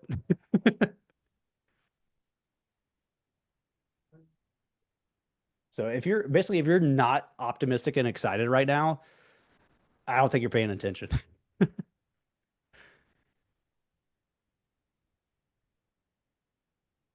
Dylan, you are full of like so much awesome information. Thank you for sharing all this with us. Thank you. This is amazing. Always. Autism. No, I'm neurodivergent, which helps. But no, I appreciate you guys letting me geek out on this stuff. I really like this stuff, and I do think it's not all of it, obviously, like the lucid dreaming stuff, but I think it's applicable in a lot of cases. So. But yeah. I'm interested in lucid dreaming. What were you saying about it? They're making a device that will help you do that? Yeah. So it's a device that basically sits on your head like this Neurode I put on, and it sends ultrasonic waves to certain parts of the brain that basically creates a state where you can lucid dream. Wow. Like consistently. That's awesome. I need that. It's like $6,000. too. They had a beta. I was like, oh, I'll jump into that. And they're like $6,000. I was like, no, like I'm good. I'll wait for it to be like $500, but yeah, I mean, there's all kinds of stuff like that. There's gene therapies that people are working on right now too. You have to go to Honduras to do it, but like we're quickly getting to a point where just whatever you want to be and do, done. Well, anytime you want to nerd out, this group is into it. So just Yeah. let us know. We'll hop in. Yeah. I yeah. appreciate it. Yeah, I'm into the biohacking stuff. I do all kinds of stuff. So yeah, it's fun. My big thing is when I was in elementary school, I was labeled learning disabled and was basically told like my ceiling was down here intellectually and I wasn't gonna be able to go to college. Believed that because I was a child. Eventually got into reading because I hated reading at the time. Started reading business books and stuff like that. That was actually interesting to me, and have realized that that was not my ceiling. That's just what they assumed it was, and that was completely wrong. Um, and although I am neurodivergent, I actually have a decent IQ, decent enough IQ, and so now I'm just interested and curious about everything I can be. That's 'Cause like, awesome, why Dylan. not? I have a very, very similar story. I was learning disabled in school as well. They told me the same Yep. stuff. That was why I was a teacher, but that Okay. was the reason why I never read a book until I was in sixth grade. That was my Right. first book. So I used to tell my students like the first day of school, I would talk to them about, like Yeah. how many of you have ever read a book, and they'd be like, yeah, all of us. And then I'd be like, well, how old do you think I was when I read my first book? And then they like couldn't believe it that, I went to Yeah. college. Right. Yeah, it's fortunate that, kids get labeled certain ways at Yeah. sometimes, but yeah, that's awesome. Yeah. No, it's good to hear. Glad I'm not alone on that one. No, no, not alone. But yeah, it's tech is fun. I think more sellers need to understand that you run a tech company more so than a retail company. Like all you do, you're on your computer the majority of the time unless you're doing RA. So like, you know, go study what those guys are doing and see what you can kind of steal from them. Yeah. I've been watching Chris Grant videos and Yeah. podcasts, and he plays a lot with the chat Chat GPT. GPT. Yeah. Lot. Yeah. And We geeked out. Him and it's I a geek lot. out on AI via text a lot, actually. He loved that. Yeah. Yeah. Chris is good people. Yep. He always talks about you. Very nice. That's good to hear. That's good. If he doesn't, I'll text him. Uh, I have one more question. yeah. To come back to your no hold, does that Yeah. really help? Um, it does. It does a lot. I'm still early into testing it, but it's like 20 minutes. You can kind of feel the stimulation, which is nice. I need stimulations. Um, that's why I do Zen. I need stimulation for my brain, but it does help, especially in the mornings. Put it on, jump into some deep work, and I'm kind of more so in a flow state.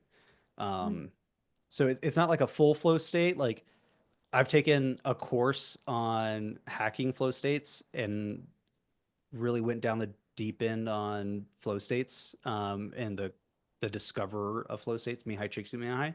Um, this gets this makes it easier to get into a flow state, is what I'll say. But flow, a lot of people think you're in it or out of it. That's actually not true. There's 4 phases in a flow state. Um, and you have to go through all 4 stages before you go to the next stage. So a lot of people think, oh, I'm in flow all the time. No, you're not. If you're in flow all the time, you're schizophrenic. Technically, what happens is you hit the struggle phase. So you get into work. It really sucks. You have to break through that struggle phase for a period of time. You go into what's called a release phase, and then you go into flow, and then you go into recovery. And you have to go into recovery, otherwise you won't complete the cycle. And there's different things you can do. If you understand what phase you're in, there's different things you can do to progress to the next phase. So if you're struggling, a good release thing to do is go for a walk. Basically activate the subconscious mind a little bit, and then you'll come back 20 minutes later and go deeper into a flow state. That's its own topic. I've gone deep into a lot of that stuff because what got me interested in Neurode is flow can be measured in a lot of different ways, including brainwaves. So there's a meditation headband called Muse, and you can hack it to basically on your computer have it show you what what brainwave frequency you're at, and then based on that, it could tell you. You'd have to write the code for this, which is something I want to do. What phase are you currently in based on your brain waves, and then therefore you build what's called like interoception. So basically, like you start to understand, oh, this is what struggle feels like from a brain perspective. This is what flow feels like, and then eventually you just know it. That's a little side project. And But you got that, the whoops on your rigs. Yeah, I have Whoop. Yep. Yeah, that's amazing. For that. Yeah, I hack my sleep pretty heavily. So when I go to sleep, I have a deviated septum, so I use Just Breathe for a nose strip. I have earplugs. I have an eye mask. This is me too. Yeah. All right, My you dog want to is snores too loud, so Dude, all right, so here's a good hack for sleep because I struggle with insomnia for years. 200 to 300 milligrams of magnesium glycinate 2 hours before you want to go to bed. That will help you kind of relax. This is the weird one. Right before you go to sleep, half a tablespoon of baking soda. Put it in a big glass of water because it doesn't taste great. Drink it and then go to bed. You won't wake up in the middle of the night. Oh wow, nice. It's the weirdest thing, but it thank works you. super You well. just dropping hot sauce in here, man. Thank you so much, man. Listen, yeah, no, I appreciate it. Yeah, I like that kind of stuff. I've on the biohacking front, I've done a lot on peptides. I've done a lot of nootropics as well. So college got me into nootropics. So I've done modafinil. I like the harder, biohacking nootropics. I've done racetams, which is a whole Russian family of nootropics. I recently tried cerebrolysin, which is a peptide, which is pretty interesting. Peptides are really cool if you ever go down that route. This is not medical advice, by the way, just for the record.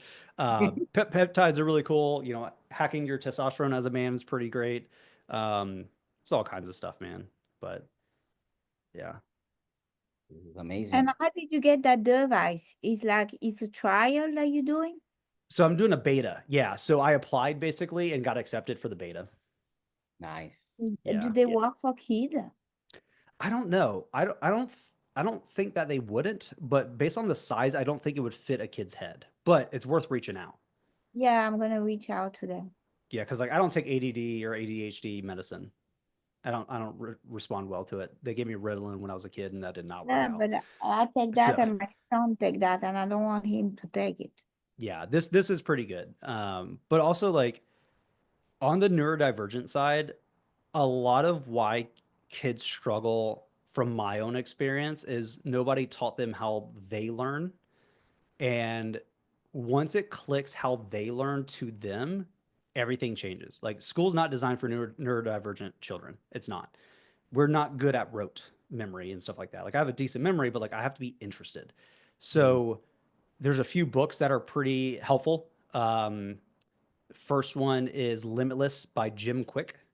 That's a fantastic. Everybody should read these books, by the way. These are fantastic books.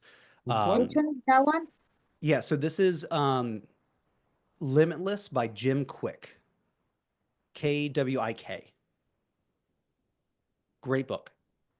Another awesome book for memory that I had better grades in college than I did in high school because I finally figured out how I learned. Moonwalking with Einstein. This book is about a journalist who got interested in memory sports. That's a whole thing. They have memory championships. How many, cards in 14 decks can you remember? How many, points of pi can you remember? So he started to research it, got into it, and then eventually became world champion because he learned how to do it. He breaks down a lot of interesting things like memory palaces, different techniques, things like that. The thing that was true for me is nobody got me interested in the concept of learning itself. Once I dove into that, I became obsessed because it's like, oh, I can apply this to anything. It wasn't I have to be interested in a topic. It was I was interested in how to learn, and now I know how to do it and I have the skill of doing it. Which sounds weird because like you're in school, you're learning. It's like, yeah, but nobody taught me how to learn. Which sounds weird, but it's true. So those two books were really, really helpful. Nice. Thank you. Yeah. I've always got book recommendations.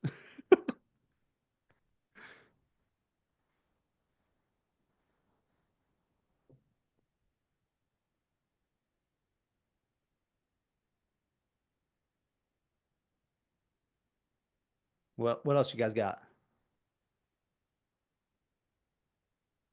I can't think of anything. We went down I'm thinking- a lot of paths. Well, what I'm thinking is, when we can have this call again in 3 months and see how much it's progressed since, Yeah, for sure. Yeah, Yeah. hopefully the next time we sit down to chat, it will be here's actual agents and here's how we can use them today. So you know, 2025 is going to be the year. Nobody really has a clue when, but my estimation is probably within the next 6 months, maybe shorter. 6 months. Wow. So I'm saying if you are thinking about the future and you feel like that's probably 2 years, 6 months. Just go ahead and decrement it by a lot. What do you think about DeepSeek? What did I think about DeepSeek? I think I haven't played with it a ton. I like that it's open source. The thing that is interesting about it is the fact that they did it with such a small budget. That's what I'm going to for the money. Right. And so, with the new government that came in, they released Project Stargate, $500 billion to build basically data centers, which last week. Yeah, which, previously everybody was like, that's what it's going to take. And like, we all knew this, like when you're measuring the cost of building models, they just found that the more you spent building the model, the better it got. So they're like, we will have $1 trillion model. What DeepSeek did, assuming they are being truthful and everything, that's the big catalyst here. If they are, I mean, right now there are war rooms at Meta because Meta has their AI with Llama. ChatGPT, Anthropic's going to be doing the same thing. They have multiple groups in war rooms right now, reverse engineering how they did it with the price point that they're talking about. Yeah, because they did it cheaper. Yeah, dramatically cheaper. And so, OpenAI comes out with O3 tomorrow. That's going to be better than O1, and I think O1 is still technically better than R1 by DeepSeek. Oh, wow. But so it's not that DeepSeek was necessarily better. It was that it was close enough to O1, and for the price that it costs for them to build that was impressive. So it could fundamentally change how models are being built, and it could mean that it's less expensive to build them, so we can build them faster. Got it. But there's a lot of things that happen behind closed doors that nobody talks about. That's the hard part. So unless you're inside the company, Exactly. because again, for all we know, and this has been mentioned, OpenAI already has AGI. They have not released it yet. That's a rumor, but a lot of people who have left have basically stated that. And you have a lot of executives at OpenAI that have randomly been like, I'm going to take a 6-month sabbatical and just kind of think about life. And like, you're in a startup. What are you taking 6 months off? They're like, yeah, I just need to kind of go into the jungle and think for a while. Why would you do that? Probably because you saw something that was like earth shattering and you need to process what you just saw and what it meant. So, who knows outside the people who are building these things, but I personally believe that they've already gotten pretty close, if not already there. And they're just waiting for society to get used to, they're basically like slowing it down so that society can get used to it. Because if you go from what we have today to AGI tomorrow, the world would freak. We couldn't even comprehend it. We wouldn't know how to implement it. You need to release this stuff at a slow enough pace. So, Wow. Who knows how far ahead they are, but it's at least further ahead than what they have released now, guaranteed. But I don't know how this 500 billion Stargate project is going to play out. I haven't looked into it too much, but I think it's going to require nuclear energy to actually power it. So, which, we're pushing on nuclear energy quite a bit. Fusion's coming online. They reopened, or Microsoft is reopening 3 Mile Island nuclear facility, which has been closed since its random meltdown like forever ago. So yeah, I mean, we possibly get to a point where energy is so cheap it's basically negligible. Got it. Energy is not that cheap in the United States. No. Because they buying from other countries the energy Right. we have in here. But if you look at nuclear, there's fission and fusion. fission we've previously had, and that's, splitting atoms. That's kind of destructive and has a waste product. Fission or fusion is actually doing the inverse. And one of the main fuels for fusion is something called deuterium, which is found in water. And it's completely abundant. So it costs nothing to do it. It's just and there's a bunch of startup companies that have raised billions of dollars to build small nuclear fusion reactors that are doing pretty good progress wise. So again, amazing stuff, man. Name it. It is changing, my friends. Yeah. It's crazy. All right, I got something for you, Dylan. Oh gosh. All right. Okay, so are you into cryptocurrency? Yes. And I'm sure you've done a fair share of your research of there's a lot of, AI coins and all that stuff. Is there anything that we should be considering checking into? Because you said things are gonna pop off, let's say in 6 months. That means we could all make a lot of money if we buy some stuff right now. Yeah.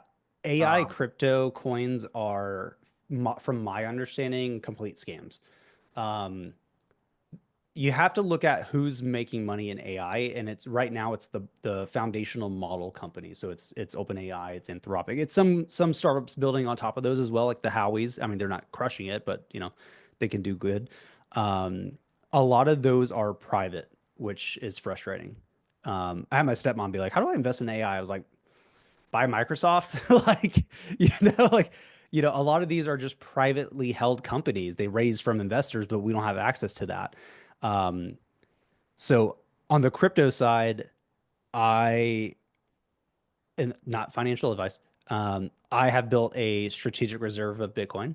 I have done that. I have messed around with meme coins because I think it's hilarious and put $100 in for funsies and I'm down to $20. So like, don't do that. I think a lot of what you're seeing on Twitter of like, I made $3 million on this random thing. It's like, maybe true, probably a scam, probably also completely false. So there's a lot and this happened in AI too. Like a lot of companies came out with like, we have AI. It's like, no, you don't. And like, it became a hypey thing. And you're seeing that with agents right now. So you're seeing that with crypto. You're seeing that in a lot of cases. I would say stay away from AI coins. It's not to say that they won't do well, but you have to ask the question, how are they doing well? And right now it's pure speculation and it's a gamble straight up. If you own a AI coin, you're not invested into AI. It's not the same thing. So I think the broader question is if things were when you get to agents, agents are not allowed to have banking accounts, but they might need to have transactions. They might need to hire a human, pay a human, transact with one another. The only way they could do that is having a crypto wallet and using crypto. So that's when you kind of go to, okay, well, if I'm trying to prepare for the future, in theory, that could happen, what would they probably use? Okay, well, something more mainstream.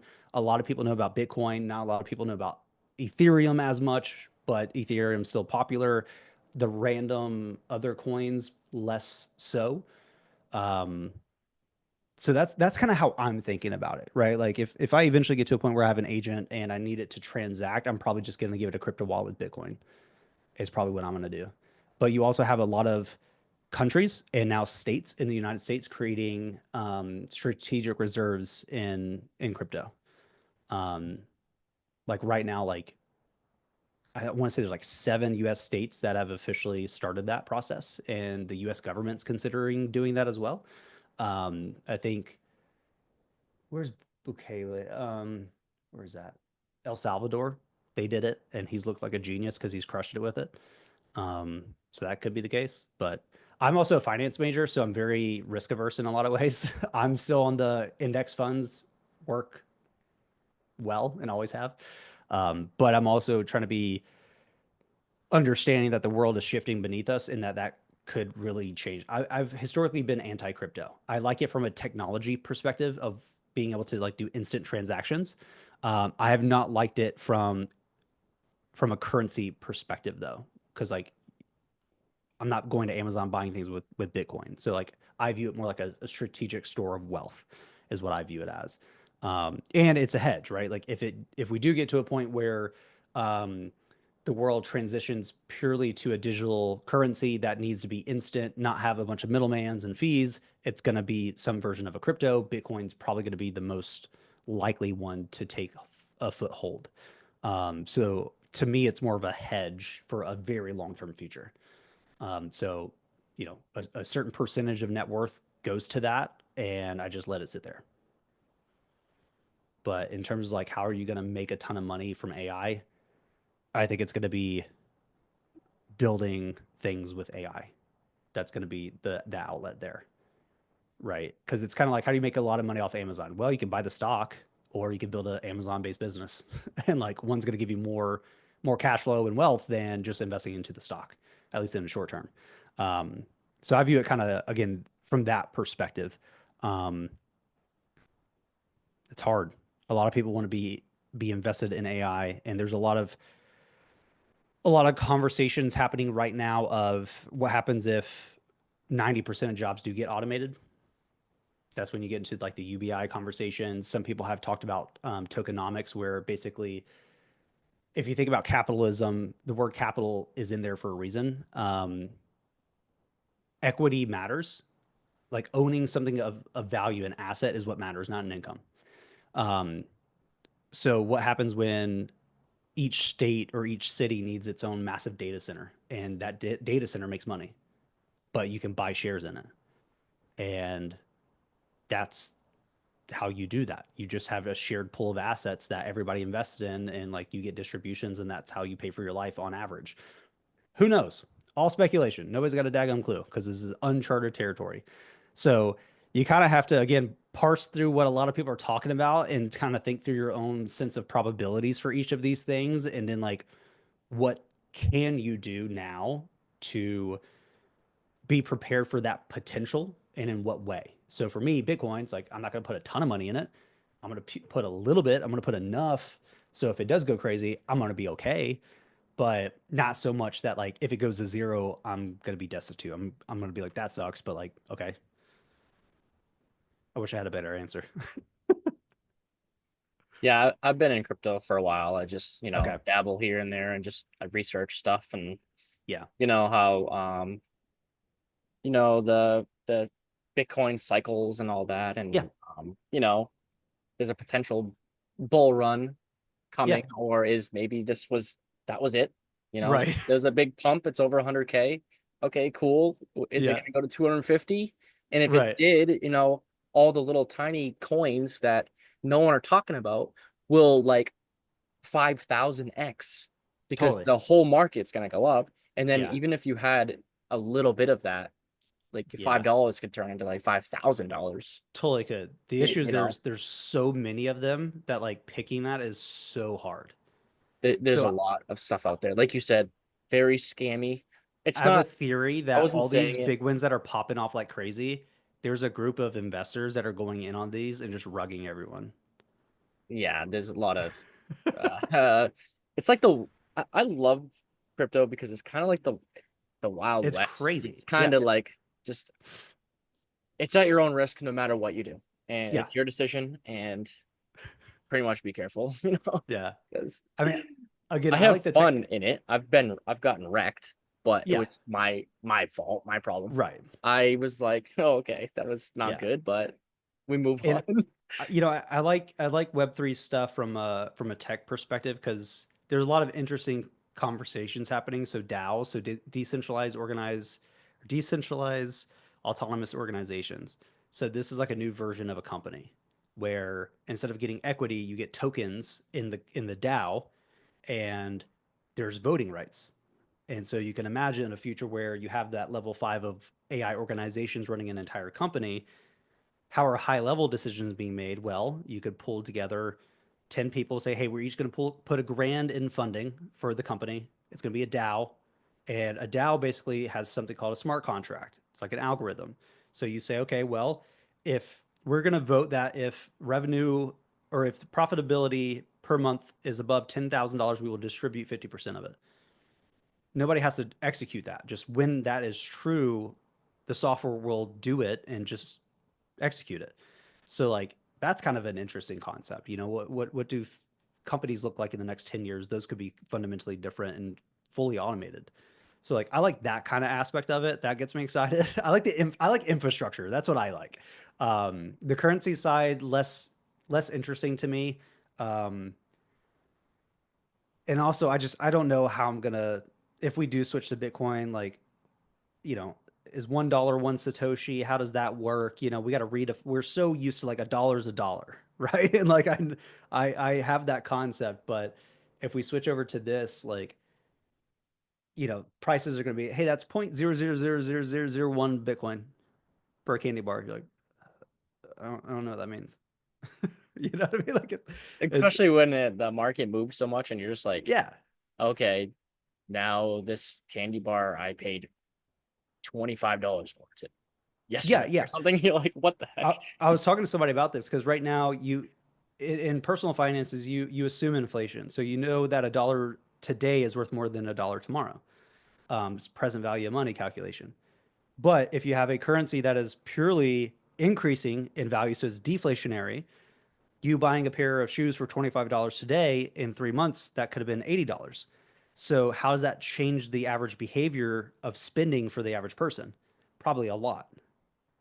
Because you're like, I don't need that. And that money's going, like, you didn't have to invest it for it to go up. You just held it. Just like if your cash today went up in value, you wouldn't spend as much cash as you probably currently do. But you just know that, well, it's going to be worth, I know that things are going to be more expensive in the future, meaning my dollars are going to be worth less. So I'll buy it today. But if you flip that, you probably don't buy it. Crazy. Nuts. Again, we're gonna have to rethink everything in our society. If it plays out this way, who knows? It could not, but it seems likely that this is the direction at least we are moving towards.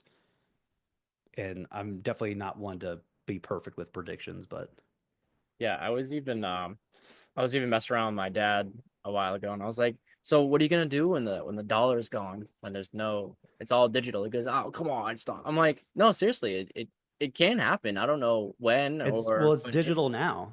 I'm like, yeah, the percentage of US dollars that are in card. current actual cash is a fraction. Somebody gave me cash the other day. I was like, I don't want it. Venmo me. I don't want to spend cash. Give me digital dollars. So it's like, it's already digital, you know, it just, there's a bunch of middlemen, and it's not basically a frictionless currency. You know, if I wanted to just send you 10 grand right now, I'd have to ACH you, which means there's a fee. We got to wait for closing. Like, oh, it's, you know, after, you know, whatever time. So that's going to happen tomorrow. Why can't it just be instant with no fees? Exactly. Like, hey, here's my Bitcoin wallet. Yeah. Boom. Here you go. Yeah. Okay, I'll get it within an hour because we know 1,000%. Bitcoin's slow, but I'll just tell my AI agent, hey, send Andrew $5,000. And I'll be like, all right, done. You know what I mean? No matter what, business hours doesn't matter. 24/7. No, it's there, man. It's there. That goes along with like trading. Like, you know how Yeah. there's open hours. Well, if you trade crypto, 24/7. 24/7. So it's like, it's weird. Yeah. Yeah, there's no closed business days.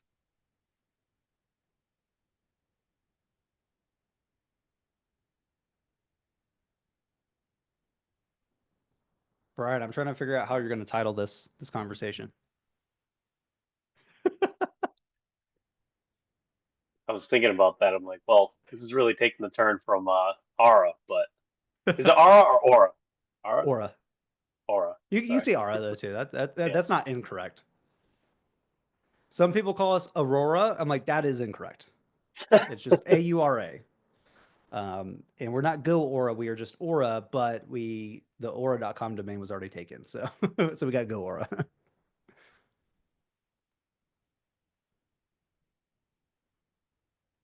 You just entertained a bunch of us here for almost 2.5 hours. That is amazing.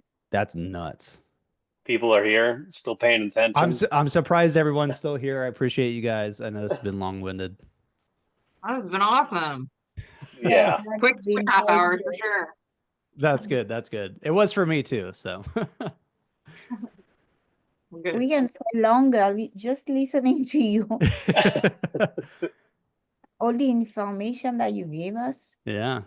Yeah, we'll have to do another one sometime on some other topics you guys are interested in. That'd be great. Wait, what's other than AI though? Oh gosh, we got biohacking. What else we got here? Got the whole concept of leverage. That's a whole massive thing. All kinds of amazing books.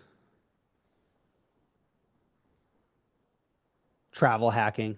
I used to write for a travel hacking blog back in the day, so credit card hacking, got big into that.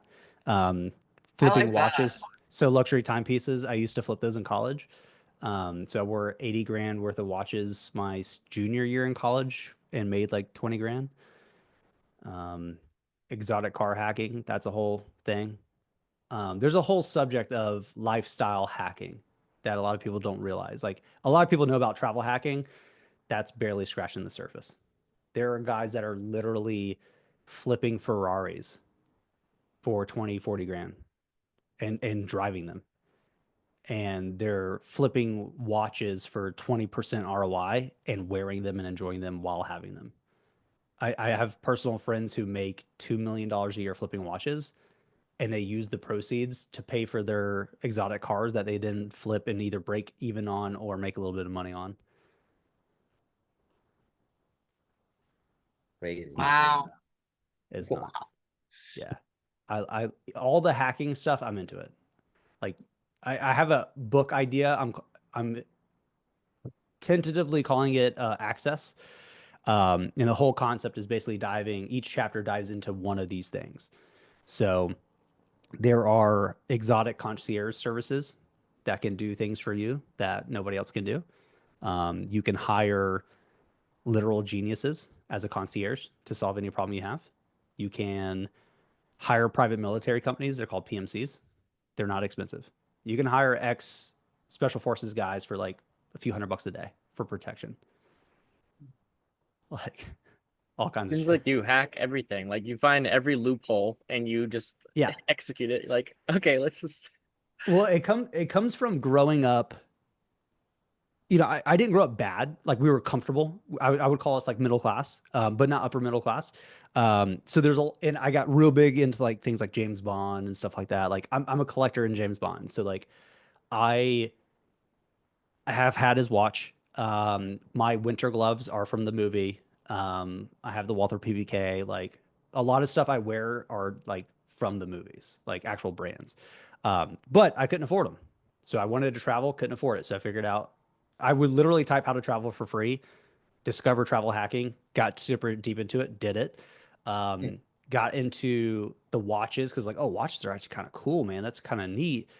And then I would literally Google how to wear luxury watches for free, go down that rabbit hole, find something, find somebody, find a community, a group, figure that out. I want to do it with a plane.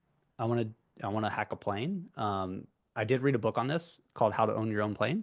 And as it turns out, the entry level for private planes is 10 grand a year. That's a Cessna. You're flying it yourself. It's like a 2, maybe a 4-seater. So it doesn't have to be a jet. So in a lot of cases, like, oh, I want my own plane, people go, gee. It's like, well, yeah, I mean, yeah, if you want to spend $2 million a year, but if you just want a plane, and just to say you have your own private planes are about 70 grand for like a used 1970s Cessna. So like you can do that, right? So like, yeah, all the things I want that I can't afford, I find a way to hack it. It just makes life more fun. You know, like when I was playing Sims in high school, there was always a cheat code. It was like Rose in the chat, and you got like 1,000,000 coin or whatever. I'm trying to find those cheat codes in everything I do. So it's fun. There's a lot of cool books. You guys should check out Blue Fishing is the name of the book. This guy had one of these concierge services. He recently sold it. I forget his name. I actually interviewed him on the Wholesale Made Easy podcast. Funny enough, super cool guy. But basically his whole career was making the impossible possible for people, and you'd pay him to do it, but he would make it work. And so he kind of teaches his method, which he calls blue fishing, for how to make insanely impossible things possible, and gives a Is bunch of it the stuff. art of making things happen? That's it. Yep. Okay. Yep. If you ever watch the movie or the show called Scorpion, that's based on an actual human being, Walter O'Brien, super high IQ kid from Ireland. He was a computer hacker. Um, he has, I think it's still operational. It's called Concierge Up. Their whole tagline is they will do anything. They will solve any problem that is funded. And I think their entry is 10 grand to solve a problem. If you listen to some of his examples of things they've done, they had a billionaire, I think it was his son, got arrested in another country and put in prison, like falsely. So they reached out to Concierge Up, paid them some undisclosed amount of money. They sent in a group of PMCs, so private military companies, or companies, and basically extracted him and brought him back to the United States. Did the whole operation. You do stuff like that. There was another billionaire whose son was falling in love with a Ukrainian girl who he believed was trying to basically get a visa through him and all these different things, and like they had like a tough relationship, and so he reached out to Concierge Up. They hired an actress that was also Ukrainian that started to hang out in the same areas to get to understand and build a relationship with the girl. Eventually got it on audio. She admitted to what she was doing, that she was trying to basically like make him fall in love falsely and all these different things. And the father was able to say, hey, here's the proof. And he saved his son. Like it's crazy. Like literally we can't imagine some of the things that occur that are possible. And some of these things straight up cost money. Like some of those problems, that's $100 grand problem, right? Most of our problems that we have as regular people are like, I'm not getting caught up in a different country in prison. But there's a lot of ways you can solve some interesting problems for pretty cheap. Now, is this all about the book you were talking about? So blue fishing is different. The guy I'm talking about, his name is Walter O'Brien. They made a show about him called Scorpion. It's a cool show. He's basically started Scorpion Computer Systems. They eventually started hiring non-tech people. What basically their whole company's ethos is we hire high IQ skilled people who suck at EQ stuff. They hire genius nannies is what they call them to interface with regular humans. And so what they do is they say, okay, well, they started having people ask them for things that were not computer related. And they said, well, let's just look at our network and see if we have somebody who can solve it. You have a tax problem. Okay, we have a literal high IQ genius level person with taxes. We'll interface you with the nanny who is high EQ to interface between the two, and problem solved. Crazy. I love this stuff. The show is awesome, guys. It's if Oh, you you guys seen have it? oh my god, I love it. It's on Heck yeah. Samsung TV Yeah, for yeah, free. yeah. And it's like, I love that show. Yeah. And so Yeah. Walter in the show is based on Walter O'Brien, which is like the real person. Yeah. He actually helped I've direct it, I Googled it. believe. I've Googled him before. Yeah. Yeah, crazy cool story. Yeah. There's a few interviews on him, but it's really interesting. Yeah. So I like finding these kind of hidden gems, these shadowy areas of reality that you don't necessarily come across. But when you do, it shifts your perspective on what is possible. So it's cool. It's really fun. I'm starting to run out of things to hack and get access to. Like the PMC stuff's cool, but like I'm not gonna hire like an ex-Mossad bodyguard. Like I don't need that. Like I'm not that popular. So, it's like it's cool that you can do that. That's cool information, but like I don't need it. So my big problem right now is I've gone through the watches. That was fun. Kind of got bored with it. So I don't do it anymore. The exotics are pretty cool. I haven't done that because I just don't have the space for it in the garage. I will probably do that at some point. I'm not a big material guy though either. So for me right now, it's a lot of experiences and just like figuring out what is actually possible that I thought was impossible, and whatever route that means. because it's completely open-ended at this point.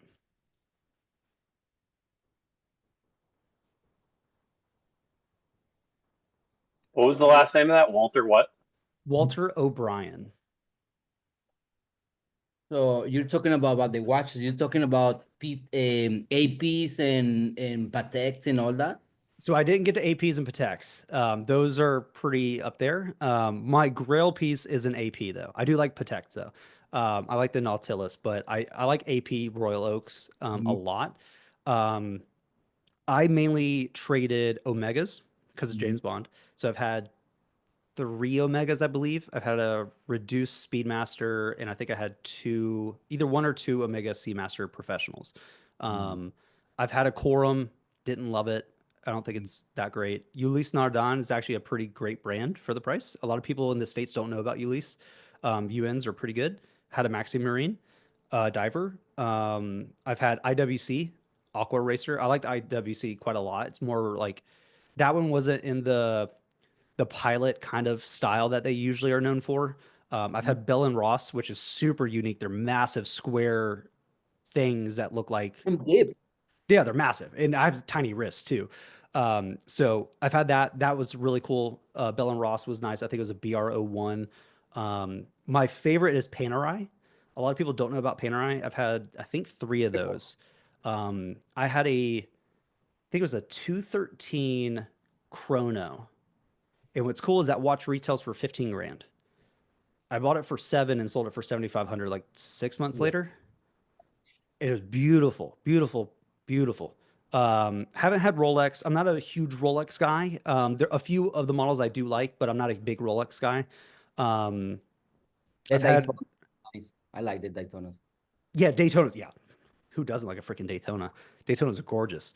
But I kind of got out of it. Like when the company started to really grow and get a lot of traction, I just didn't have a lot of time to trade. So I kind of got out of it. But one of my grills is an AP. Nice. Yeah, APs are gorgeous, man. Not all of them. I don't like some of the safari straps and stuff like that, but the stainless steels are pretty great. Yeah, they're just clean. Like, you know, right now I don't have much. I have like this Belova Lunar Pilot, which is kind of fun. I just have like, I don't even call this like a luxury timepiece. This is just a watch. And I have like a Tissot PRX 90. That's kind of cool. I just like the style of it. I wanted things that I didn't have to worry about trading if I didn't want to. And I could hand it down to my stepson. And like, if he beat it up or broke it, like it's not the end of the world, you know? But I know a lot of guys who invest into Rolexes, put them in their safes and don't touch it for 10 years. Oh yeah. And the value goes up right now. It's Yeah, crazy. they do. It's crazy. They do. But a lot of people don't realize a lot of the people you see driving exotic cars are not losing money. They're probably breaking even if they're doing it right.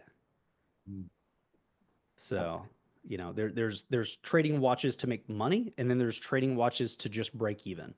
I mainly did it to break even because I was in college. I was like, I just don't want to lose money on this thing. You know, some I made money on, some I broke even, some I lost a little bit, but I ended up net positive.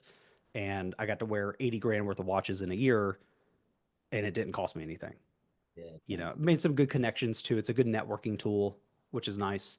Like I got my wife her first manual automatic watch or mechanical automatic watch, and you know, so she kind of got into it a little bit too, which was cool. Yeah, addicted. Yeah, it's fun. But Yes. I'm trying to find more stuff, man. If you guys know of any interesting things to hack, let me know. Nice. I think I got the points down. I don't know. I was thinking about boats, but I'm not a big boat guy. I was like, could I hack a yacht? I was like, I don't know if I don't even like boats that much, so probably not. You do it, right? Yeah, I'm sure somebody could, you know. Wow. But a plane is on my list at some point to hack. I will find a way to do that You will. somehow. Yeah, you Somehow. will. Nice.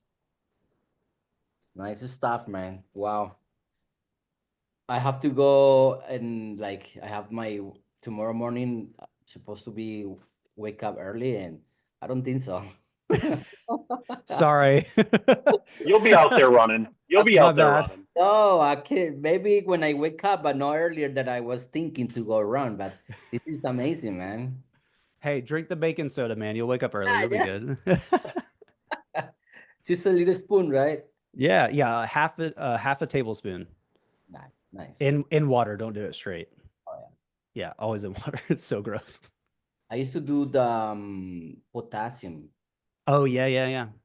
So potassium, yeah, potassium. Yeah. I'm doing NAD plus patches right now, testosterone optimize, so hormone optimization, and some peptide stuff that I'm testing out. There's a peptide that actually helps you tan, and I'm very fair skin. It's called melanotan 2, so I'm gonna try that during this next summer phase and see if I can tan. You are in Florida, right? In Yeah. Yeah. Jacksonville, right? Yep. Nice. I mean, you had the coast. You got the ocean. I burn too easily, man. I'm either transparent, white, or red. No in between.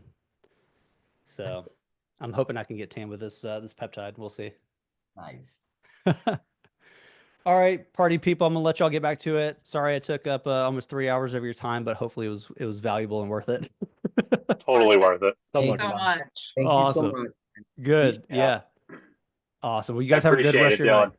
Thank you guys. Thank you. You too. All Yeah. right, bye. Good See night, you guys. Have a everybody. great night. Bye, Dylan. Thank you. Bye.